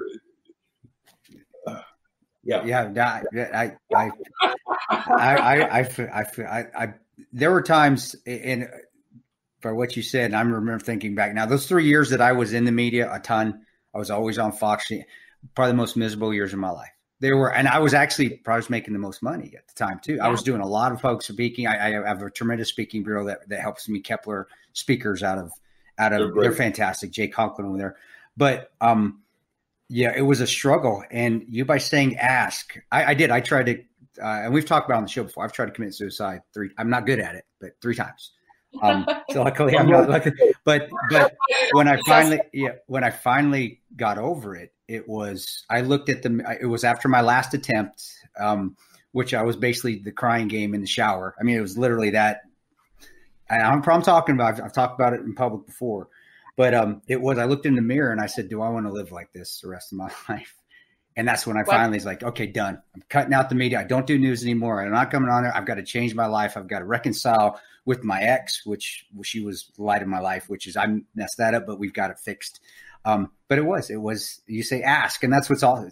I looked in the mirror, and that was the hardest thing to do, is to look at myself in the eyes, look right in my eyes and be like, is this what I want to be the rest of my life? Is this what I want? Is this how I want to live? And I couldn't even look at myself first. I kept glancing away. So no, that's a perfect example. And you saying with the speaking events as well, that's what got me through some of those days that I was so awful. It was when somebody come up to me and said, hey, you helped me today. Like, man, I can't even help myself. How am I doing this? That was amazing. And it brought my memory. When you said that, it brought a memory back of when I had an event in New Jersey that where a guy did that. And I was at the lowest point of my life. And it was, oh my gosh, I'm still hoping some people out here, I got to keep going. You brought a lot of memories back. There's some good and bad, but they've been fantastic. This interview. Wow. Chicken Soup for the Teenage Soul sold $8 million, and our publisher before said, "Hey, I got teenagers to buy CDs, concert tickets, and buying your damn book." And the kids would buy it for themselves. Anyhow, the point is, we ultimately had to pay a psychiatrist to answer all the calls on suicide, because neither Jack or I are psychiatrists. We're reasonably smart, maybe, but and then Jack, I'll give him more credit than Jack. But I'm just a street kid who can hustle and market and sell and promote. Street smart's just pretty dang smart. That's a hell of a skill. Definitely a skill. Listen, I got great parents, taught us hard work ethic. All my brother, we only got brothers. We were all together in Florida on vacation a couple of days ago, and we all love each other and our families and our kids. So, and that's the other thing that you'd said way, way early, Chris, and that is you got to cherish family. You got to cherish God, family, and then your job, work. And that's where I finally found my zen. And that's how I've had my zen when I was deploying the whole time. Family was tight. I didn't give a crap about the media. I didn't give a crap about just my guys' family when I was downrange, family when I was back, and I was doing something I really enjoyed doing. And I can tell you, I said money's great, but money didn't make me happy, because when I was doing the best is when I felt the worst in my life, because I was doing something I wasn't happy doing, wasn't fulfilling. And again, asking that question, or I asked in the mirror, is this what I want to be? Is this what I want to do the rest of my life? That's amazing. That fits in right with the book. I didn't mean that was not planned at all. I just kind of, it happened. So that's whatever you guys said. I know it's going to resonate with people. Definitely. And I can't wait to meet both of you personally, at least just to shake your hand, high five. And yeah. We need to make that happen. Yeah, really, you both all come here to wonderful Arizona and melt. I was in Scottsdale just like a month and a half ago visiting my friend. So had I have known, next time I come visit him, it is going to happen though. Come on over. So what we'd like everyone to do is get 2 copies of the book. Give one to whoever your buddy is, your mastermind partner, your spouse, your military partner, your church partner, whatever, temple partner, whatever it is. And then go to askthebookclub.com. We're going to treat everybody in the world the same to teach them to be master askers. And it's free at the moment. So we just want everyone to be uplifted, because if everybody needs this upliftment now, like Ian said, one of the early comments, I think I'm quoting you right, more now than ever, because people are if you know the term doldrums, like when people are addicted, I think, to outrage, negativity, and just the media. It's an addiction, right? And all we're doing, it doesn't really take us anywhere. It's nice to be informed, but we're just like digging our own hole in quicksand. It's not taking us anywhere. We need to get out of that and keep being productive and keep expressing our best. And that's one of my big questions every day is like, am I being the best expression for which God made me, right? And it's not always about money, like you said, Chris. It's about all of those other things. So if you ask those questions, it's amazing how much that keeps you vectored on the right things. And if I please, anyhow, if I can brag on her, I said we got 6 grandkids, and they're all magnificent kids. But our little ones just make her heart glow. And when he was 6 years old, 2 years ago, when we were starting to write this book, we're in Hawaii on vacation when you could still do that. And we have a little company there called Natural Power Concepts. But we get a little call, and a 6-year-old for Christmas had gotten a gizmo watch. Now, I can only call his parents, 4 people, and his grandparents. And the call comes through, and I knew who it was. It was Everett. He says, "Grampy?" I said, "Yes, Everett." He said, "Are you alone?" I said, "No, I'm with Mimi." He said, "Can I talk to you privately?" And I'm going, I said, "Listen, son, I've told you can talk to me 24/7, 365 for the rest of your life. There's nobody more important to us than you guys. What is it, son?" I'm thinking he's in trouble. I think he did something big, like break something and can't tell his parents, right? And he said, "Are you still writing books?" I said, "Yes, sir."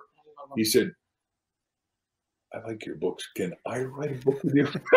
That's awesome. The only way out of the book is with Everett, because kids are innocent, they're honest. Crystal said to you a second ago, the 2 things that God only gave human beings: imagination, which is going to add curiosity as a subset of that, and the ability to ask. No other animal in the kingdom has that. A deer can't ask a deer for something, as far as we know, right? Or a dog or something. But you and I can do that. And this kid asked us, and as a result, now he's 8, but he's writing other stuff, and you go, wow. And the kid's really running at a 5th grade level, because he's on the part of his right life, and he's also a superstar basketball player at 8 years old. So he's amazing. I love kids. Yeah. I have a 5-year-old that makes my day every day. Every day. So that's on. He just keeps banging his head into things though. 'Cause he's like his dad. He doesn't want to write. He just keeps running his head into it. So he's going to be a Ranger, probably. Yeah.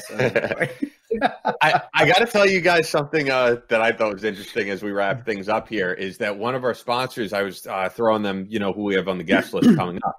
And they were like, Mark Victor Hansen, that guy is the best voice ever. I could listen to him read a phone book. And so I have to say, listening to both of you, because I didn't know Crystal's voice prior, like I could see why you're in the field that you are too, because you have a very soothing voice, easy to talk to. So I would hope you guys did the audiobook. We didn't, and we want to go back and redo it. The guy who did it, we just didn't have time when it needed to be released to sit, because it's a lot, to do a whole audio. It's tough. I've never written a book, but I've done audio. I did my audio book, the Ranger ones after 13 hours. You guys have too good voices not to do the audio book. I want both your voices on it. Thank you for saying that. We appreciate it. And we're going to go back and do that because I think it'll be really wonderful. And especially I don't know if you guys have read the whole book, but it starts with the fable of Michaela. Mm-hmm. You know, I wrote that fable, and it's just sort of a magical journey that we wanted to take everybody on, because stories like that are so powerful. They're metaphors for our own lives, and it just demonstrates how when you start to ask, everything in your life opens up. Yep. And we'll go back and do that. So two things: read the fable to the 5-year-old, if you would, Chris. Ian, do you have any kids? No. I'm still young, man. Just read it for yourself. Yeah. I mean, I could technically. I'm 34, but no, you are not happening anytime. I will. I definitely will. And you're right. You guys doing your own audiobooks. It just you have the Quiet Storm voices. You should be on top. Quiet Storm, chicken soup for this. You got wonderful, and it seems genuine. It really, if you wrote it, I can just see you reading that fable, and just you're not reading. Now I'm not even reading. She will nail it because she's great. But if you go back to our respective websites, Hansen.com, and I'll let her we give you a free book and a free audio there, the most listened to audio. I got to redo Earl Nightingale's Strangest Secret. They came and said we had 300 voices, and we picked yours. And I went, wow. I would have picked James Earl Jones myself. But listen, I'm honored. I'll do it. That's amazing. crystalvisionlife.com, and there's an audio resource there called Purge Messy Thinking, which a lot of people need right now. We need to purge our messy thinking. Definitely. Excellent. And once again, the book is Ask, the Bridge from Your Dreams to Your Destiny. The tagline: you were born with a destiny. Your job is to discover it. Start this decade off knowing exactly how to ask for what you want and get it. At Mark V. Hansen on Twitter, and that's Hansen, and at Mark Victor Hansen on Instagram. Crystal, any social media with you? Because I just don't have that. Yeah, I have all. If you just go search Crystal Dwyer Hansen, Twitter, Instagram, Facebook, all over. Okay. Yep. Excellent. This has been great. I definitely got something out of this. I feel inspired, and I mean, to talk to you guys is an honor, because I think in this day and age, everybody thinks positivity is like posting some inspirational quote on Instagram, and it takes a lot of work. Yeah. And you guys have really demonstrated that work that goes into that. Thank you. Thanks, Ian. And thanks, Chris. You guys are awesome. Thanks for having us, and we'll connect. And one of these days we should do a guided visualization for some of the people you work with. Yeah, if there's anybody that reaches out to me, because it does, I'll at least have some avenues to pass on information. And if you don't mind, I'll pass on your name, because there are guys. Absolutely. Okay. Love to. Fantastic. You guys are awesome. And you're just how I imagined you when I read the book when my mom made me do it years ago. I was like, that's the guy. Yeah, that's the guy that tortured me. And then actually I got into a couple of chapters like, wait, this isn't bad. And I read the whole thing. And my mom, like educators, my dad has a doctorate degree. I grew up in educate. So obviously that was a book I had to read. And I was glad I did. It really helped me shaped lots of mom are loving thanks. I will tell Rita, I'll tell my mom, you said that she'll be over the moon. So great interview with both of them. You know, what's funny that I was going to tell you is that Mark has mastered the art of both being like genuinely real through that interview, but still throwing in a million plugs. No, he sometimes people are throwing plugs and you're like, you don't feel like you're getting that genuine person. He was very much himself, but he's able to throw those all in there. He's perfect at it. I respect it. Yeah, actually, Hachette taught us that when we were doing our book, how to do the interview. And then, because when we first did our interviews, we had somebody from the publishing agency and then also somebody from Paramount and they would critique us. Like, you got to say this more. You got to put that out there. How are people love it, but how are they going to know what the book is? So you had to, there is a trade craft to learning to do that.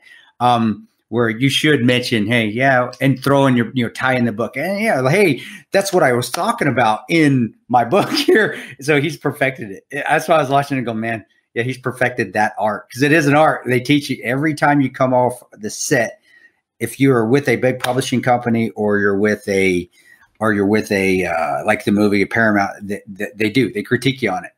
Like, shit, okay. But yeah, there's a way to do it without without being like you're selling something.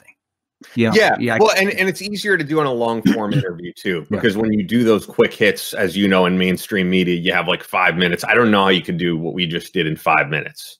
I don't know how you could, we got into so many different things. You can't. They're tremendous. I love it, dude. And he's fun. I love people that can laugh and funny, and they both just hilarious, which is good people, just good people.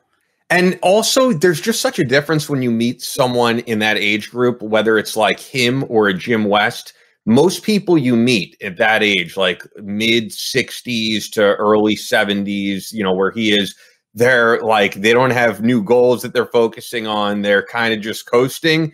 And there's just such a difference between a guy like that who's like, I still want to write. I'm still motivated. I still have more to do. It's rare. And I think it's awesome when you see, because I really hope I'm that way when I'm his age. I don't want to be just coasting. I want to have new challenges. And it shows that if people in their 30s and 40s, if you are already starting to coast, that not the right answer. I remember that. I'm trying to think of who said it. That guy who does like those Jim Bro videos. They're really funny. They're funny, but he says like if you have a dad bod at like the ripe age of 25. Yeah, you're not the right answer. Dom Mazzetti is who I'm thinking of. He does this really funny videos. Yeah, he was talking about how there's these articles about like women dig the dad bod, and shows Leonardo DiCaprio, and he does that like Guido accent, but he's like, look, Leonardo DiCaprio is a famous millionaire. Like you are a unaccomplished guy, just like eating Doritos on your couch. Women don't want to be with that. Yeah, that's so. Get out and work out, guys. Get out and do something. Be motivated at least at some part of the time. There's a time to relax, time to be motivated. I agree. I whenever we have these guys on, these people, men and women, guys, again, gender neutral term, guys. See, I'm talking both. I know. Terrible. PC police. Woo, woo, woo, woo. But it's always the same thing. It's hard work, man. Hard work, perseverance, persistence. He said. We say perseverance. Didn't we have a word with Jim West that was? Oh yeah, relaxation. Yeah, relaxation, passion, and relentless. And relentless, relaxation. It's always. It doesn't just come and fall in your lap. Very rarely, I shouldn't say never. Very rarely does it do that. And if it does, it's because some family member prior to you worked their asses off to give it to you. So and it doesn't. And I think those people don't always feel fulfilled. Yeah, I remember reading about the like Johnson & Johnson heir who was some socialite and committed suicide, and people would go, oh, you inherited millions of dollars. Is not going to make you feel fulfilled. You aren't fulfilled at all. So, guys, if you can always work a little harder, you can always do a little bit better. And I come back again, and I want people to know that the amount your worth you have is not relative to your self-worth or your happiness. Yes, bills cause stress. I get that, but if you're worried about making money constantly all the time, I don't think that's the way to go either. Just being successful and doing, and then the money, to me, the money will come. If that's, if you're doing something you like and you're good at it, and it's something that you're contributing, you're giving back. He talked about that, giving back. Money's going to come. Like you hit you're a perfect example of that. You didn't know what the hell was going to happen. And now you got doing stuff you're like, and hey, shocker, things are coming in, jobs are coming in for you, and your money's fine. Actually, tell me again, are you better than when this started? But that was I am. Although I don't want to put out the I don't want to put anything false out there. Like, yeah, I'm doing fine. I'm still like a middle class guy. I'm not making millions of dollars, but no, I am. The year started off, and I did have some money issues for sure. And it was because I voluntarily quit my job, but actually goes to what they were saying. I mean, the universe was telling me that I needed to go on a new path.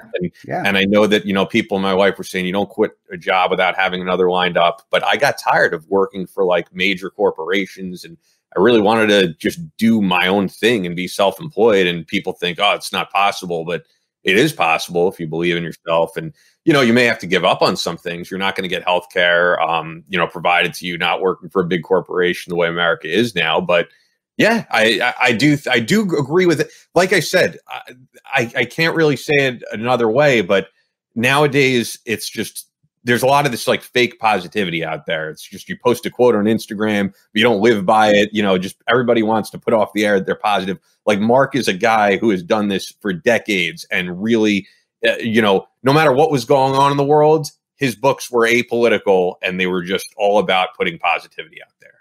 And it shows with his success and it's the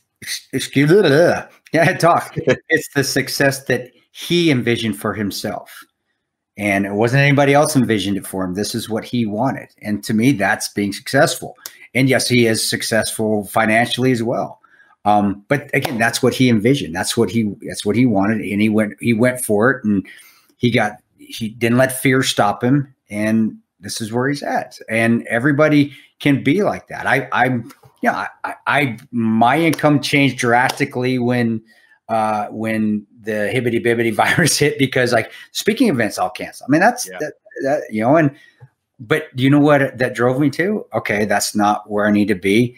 Well, the podcast is doing great now. We're having fun. Battleline Tactical, the training company, I got more involved with that, and actually I'm more fulfilled doing that. And you're great at it. I appreciate it, brother. And then also being better at home with my family, where that needed to be worked on. I'm extremely happy. I'm extremely fulfilled. And then what's fun, and what's also it's even doing commerce on my website stuff. I never really wanted to get into that because I didn't have time for it, and now I am, and it's actually fun because I'm working with different people. It's not even my ideas. If you go to the websites, my website and stuff, see all that e-commerce stuff on there. It's from what other people say. Hey, you want to do this? You want to do this? And it's like, yeah, let's give it a shot. And I'm having fun because I'm working with some great people to do it. And that's even fulfilling. So, one door closes, another one opens is really a way to say it. But that door's got to open. And sometimes you got to kick it open. You can't stop. You got to be motivated, and you got to persevere, and you can't quit. That's why when I got kicked out of the military, the first time I got kicked out of the military. I had to do it again, but I didn't want it. I didn't quit. And with you too, I think it's also with both of us, physical fitness is a huge part of happiness and being successful as well. You work out a ton. So do I. I don't think it's a coincidence that we both are. I think in our relative lives, we're both successful, and being physically fit's part of it too. It helps clears your head. So yeah, there's a lot of the body, the mind, it all definitely works together. And by the way, and I will throw out there having Crystal on, because I didn't know Crystal's background the way that I know Mark, and I thought she was terrific. So I really appreciate them both coming on. Before we end this though, I did get an email to battlelinepodcast@gmail.com. You guys could always send your emails to battlelinepodcast@gmail.com. Longtime listener, Lisa Smelser wrote us, what are your thoughts about Dan Bongino? Did you ever think of having him on your podcast? He's a pretty funny guy, and I think it would be very interesting. Do you want to answer that first? I know Dan. He's a very nice guy. He's actually very, and we have a lot of like-minded stuff, both being Second Amendment supporters, which you are as well. I don't know if you wanted to come on. And Dan gets into the politics a lot, though, and that's not something we look for on the show. But also, I think Dan could bring a lot of positivity because himself has been through adversity and has worked hard. And I don't know if he's currently going through cancer. So see, and that's he and he's a tough son of a bitch. He's right up our alley. And he's got he was never in the community, but he was Secret Service. Yeah. So there is that paramilitary stuff we can talk about as well. I like Dan. I think he's also. I don't know. Hey, Dan, you want to come on the show? Yeah, I feel like he's beyond going through cancer. So it's like, the guy's got to relax a little bit. A little bit. He doesn't seem to. And he's just a way bigger name than he was even, because I've interviewed him, but when I interviewed him, it was probably 5 years ago, and he's just a huge name now. I feel like, honestly, unless you're like a Sean Hannity or a Rush Limbaugh, it's hard for him to find the time. And I completely understand that. We're a relatively small show compared to those shows. But I would love to have him on. But I agree with actually what you said in that I feel like every time you hear from Dan Bongino, it's political. And even when I interviewed him, it's political. I have never heard him talk in depth about what it means to be a Secret Service agent. And I would love to hear about that. So, I feel like if he could do an interview about that type of thing, I would love it. I just wouldn't want it to be the same as everything else going on. But I've never heard him speak in depth about his life in Secret Service.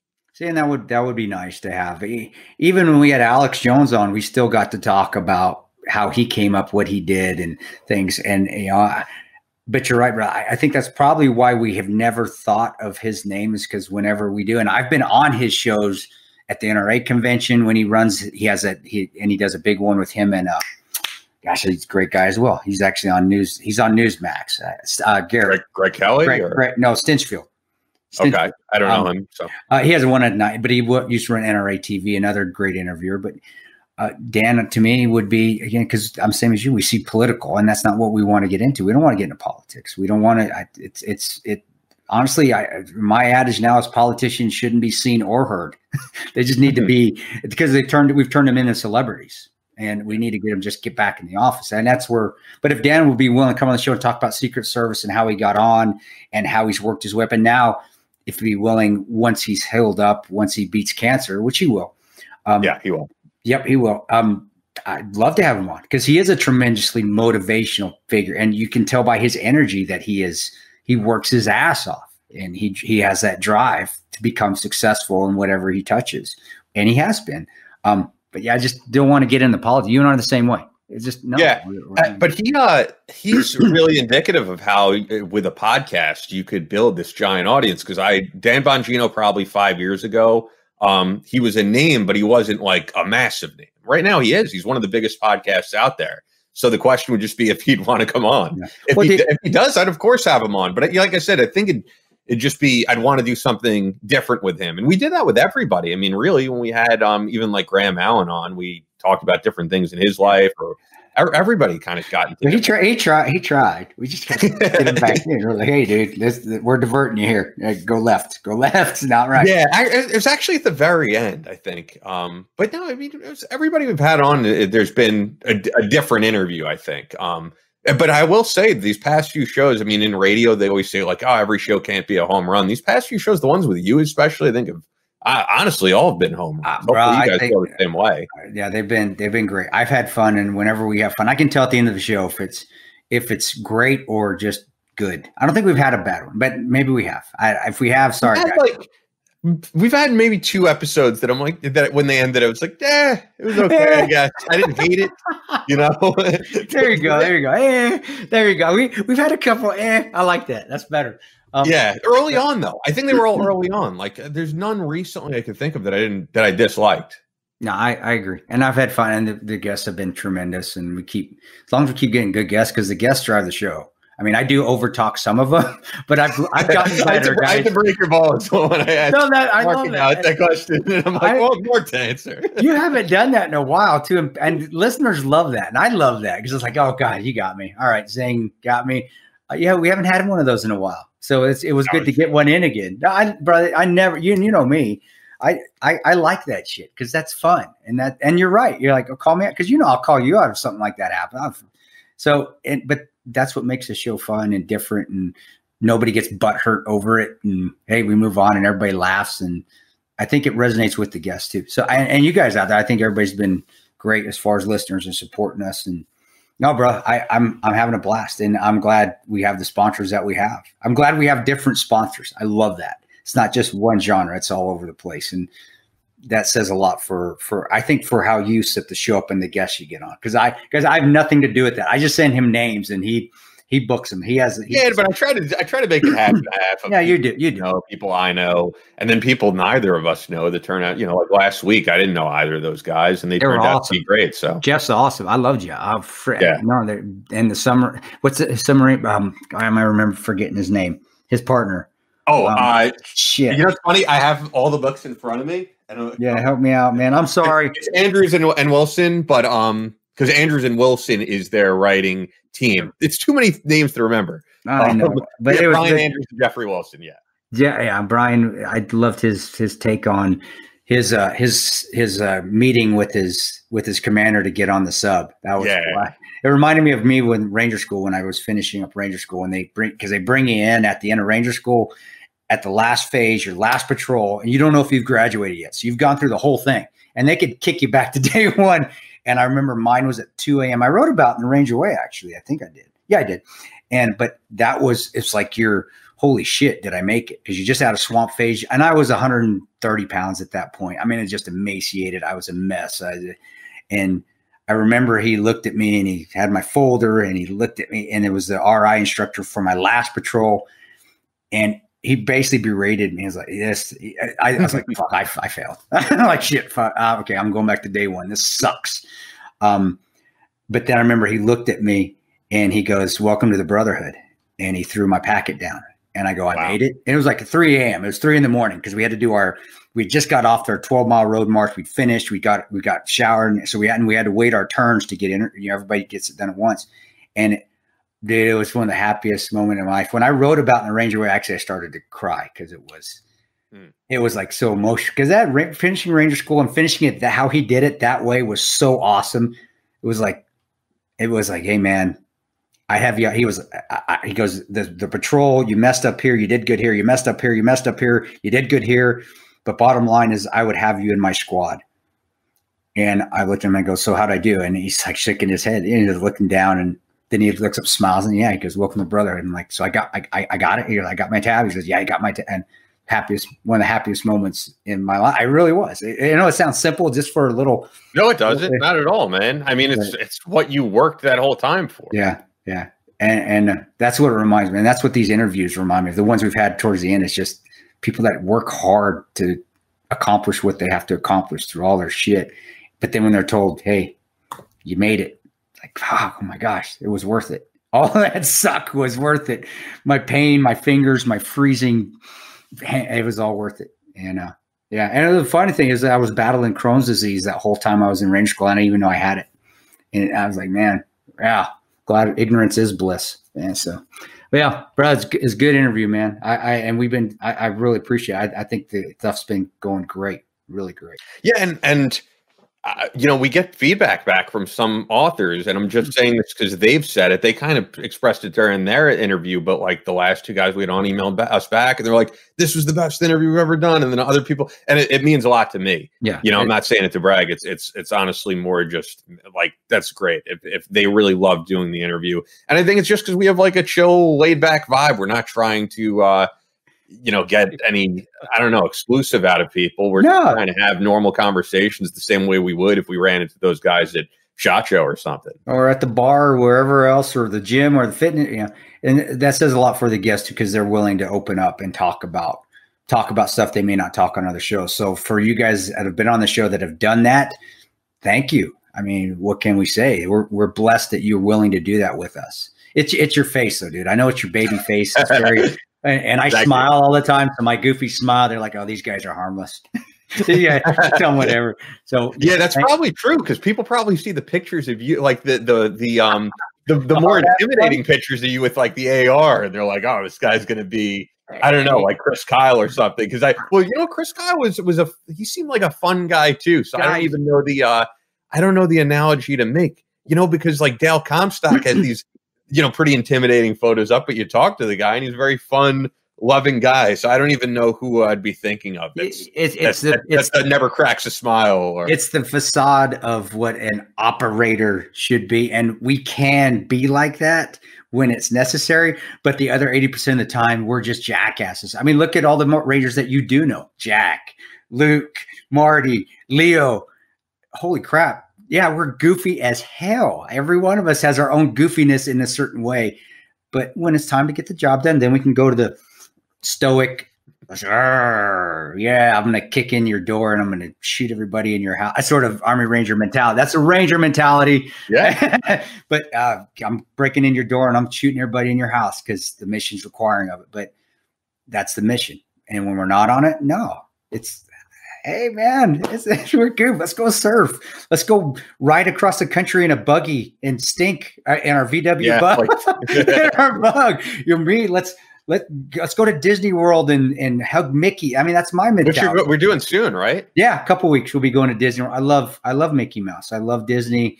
And again, it's a positive way of seeing what's going on though in society with things, people being scared to go out, people not going out. If you are going out, it's honestly, be safe, of course. Even me, even if I hate wearing that damn face panty, but I'll put it on. It's honestly how I think companies and places you go should be, because it's not overpacked. It's like just right. There's just the right amount of people. I mean, it's not going to be like that forever. No, and I do think people worry that this is, Jack actually said it on the episode you weren't on, but he was like the idea of, Jack's very cautious about everything. He was like, my mom's a nurse. He was telling me what she's seeing, but he was saying the idea that this is the new normal. He's like, that's not scientific. He's like, yeah, we're going to see another wave right now, possibly one other wave after that. But he's like, this is not the new normal. After that, this is going away. And he's right. And, things will get back. And I think that's the worry of a lot of people is we're never going to get back to the way we were. And we will. We're going to make sure we get back to the way we were. But I'm cautious about the same things you are, man. When I see these things about that you're going to carry around a card that you were vaccinated, that's bullshit. And we're going to push back against that. I don't think anybody is. Most people are not going to accept that. No, and no. So stop worrying, guys. Listen to the Battleline podcast, of course, and smile and laugh. And yeah, I agree. Hey, we got through the Spanish flu with, when was it? Is that 1800s, 1900s? I don't even know, but it's crazy to see the pictures because those people were wearing masks too. I mean, they were doing the exact same things we are. And we got through it. Without the technique, so we'll be fine. For sure. But I do, not to end it on this note, but I do worry, just like everybody else, when I see the idea of, I saw an article yesterday, you're going to be carrying around this card that says you were vaccinated. I will tell you right now, I've been, cautious. I've been taking, as you say, like mitigated risk and things like that. And I'm still training people in the gym. I'm not locked inside my home, but I'm not going to be the first in line to get this vaccine. I'll tell you that right now. No, I mean, people want to get it. But I agree. Don't go off the deep end yet, guys. And I want to say, don't go off the deep end ever. It's never a good thing to go off the deep end. But yeah, I'm agreeing with you, dude. I think that's astute. And if anybody that would enforce that, any politician, that's a death sentence for their career to do that with nobody. I don't care what side you're on, what political side you're on, that is over the line. And I think most American people would say that and would maybe that's something that this country needs to unite this is a stupid idea. Okay, we're coming together, politics aside, and we're pushing back on that because that's not going to work. I don't know. Maybe that's I'm not. And by the way, I don't think you are either. I'm in no way an anti-vaxxer or anything like that. I was vaccinated as a child. I'm sure I have 8 million vaccines from Ranger Battalion. I'm a living petri dish with all the vaccines. I just want to know. I just want to see, because this was rushed through. We know it was rushed through. I just want to see what the effects are in the coming months, and also the fact that we've been going through this. I've been in the hot spot of it, and I've been completely healthy, so I don't see a problem with continuing to do what I'm doing. And most people also are even those who do get it, and I know you have friends who have gotten it because I see it on Instagram. John Burke has it right now, I believe. I haven't paid attention. If he does, but he'll, like I said, he'll get over. I'm sure. Yeah, I'm most people. I think people are focusing a lot. Well, the media is focusing a lot on the rate of people getting it, but the positive of that is the death rate. The death rate is still very low, but that doesn't mean don't worry about it, because we're hearing about how it affects the brain, and we also still don't know. Was this created in a lab? We don't. Was this a bioweapon? We really, and to say that it's fake news to ask those questions. It's not. We truly do not know. It should be asked, and it should be exposed. And if there was something shady going on, there's nothing wrong with, if there's a conspiracy or something out there that needs to be addressed. There's nothing wrong with asking those questions. If, again, I go back to the incident that we had. If we wouldn't have said what happened, it would have always been, to this date, it would have been a video. It would have been a protest. It wouldn't have been coordinated attack. It wouldn't have been this. And so to say that the government's always going to be honest with you, that's a fairy tale as well. So it's okay to ask those questions, but and to get the right answers, to get the true answers out there, and not take things just at face value because the media or because DC tells you as such. And social media. Social media. I really don't focus on it because I know a lot of you guys listening do, and I get it. I mean, I don't want you guys to think we're unaware of the censorship going on. Like, the craziest thing on Instagram I saw yesterday was like, they have not only censored certain hashtags, they have censored all hashtags. So you can't see recent hashtags because there's misinformation about the election. But yeah, there's censorship going on. I am not going to harp on it every single, minute of my day because, as we said in this show, it's just not going to accomplish anything. But yeah, be aware of what's going on, and this audience is totally aware of what's going on. They're great, and just keep doing your thing, keep living. The world's going to turn regardless of what we do.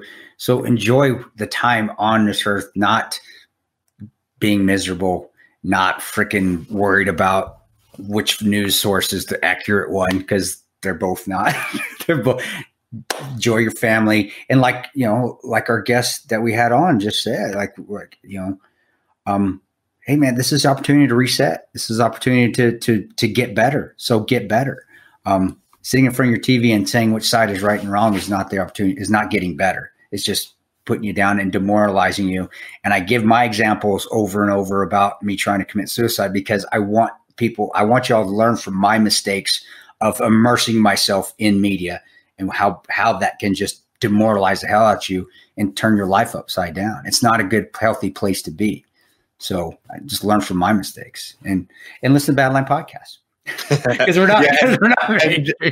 As you were saying too, we have great sponsors. So I will wrap this up with saying Fort Scott Munitions is a manufacturer of multi-federal patented solid copper and brass CNC spun ammunition that is designed to tumble upon impact in soft tissue, leaving devastating wound channels for faster bleed out and quicker incapacitation. This ammo was originally developed to innovate and improve on the standard of military grade ammo design. It was found that not only did the TUI ammunition outperform competitors in the self-defense industry, but it quickly became apparent that it would be a top contender for hunters alike. With the ammunition being CNC spun, the tolerances are some of the tightest on the market, ensuring you're going to receive the same results with each pull of the trigger. Fort Scott Munitions is available throughout privately owned businesses in all 50 states, flying off the shelves everywhere. So go to fortscottmunitions.com and use our promo code Battleline for 15% off. Keep checking back regularly. They're restocking as quickly as they can.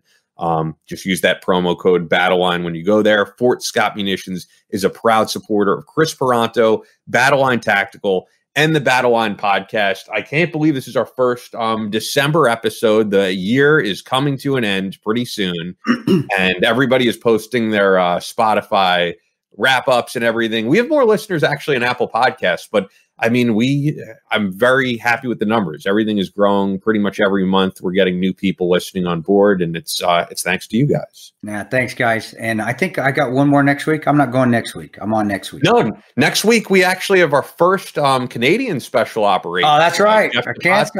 Great guy. Yeah, so Jeff is former JTF2 assaulter, sniper, and actually also currently living in Arizona with his wife.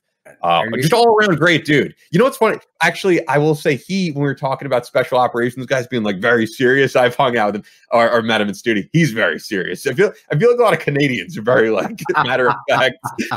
I don't know if we'll get him to smile. Maybe we'll try. We'll do our best, We'll do our best. So I had to throw that in there. That was my cheap shot. No, or a boot. Our boot.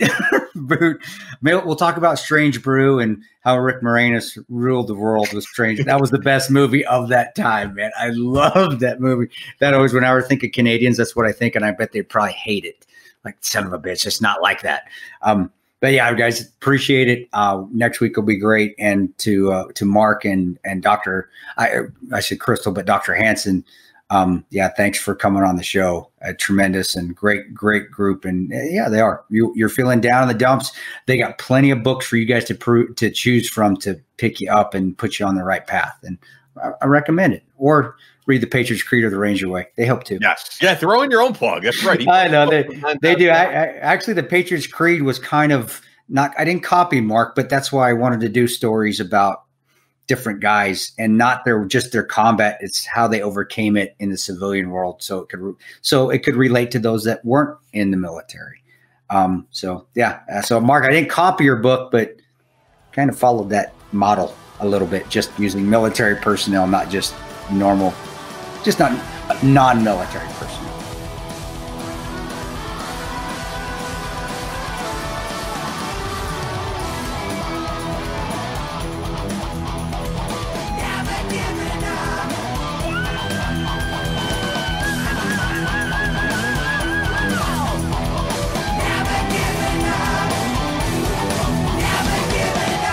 That's all for this episode of the Battleline podcast, but we'll be back on Monday with more American Straight Talk. Until then, be sure to follow us on Instagram at Battleline Podcast and on Twitter at Battleline Pod. To sign up for future Battleline tactical courses, go to www.christantoperanto.net. Believe in yourself, face all challenges head on, and as always, never quit.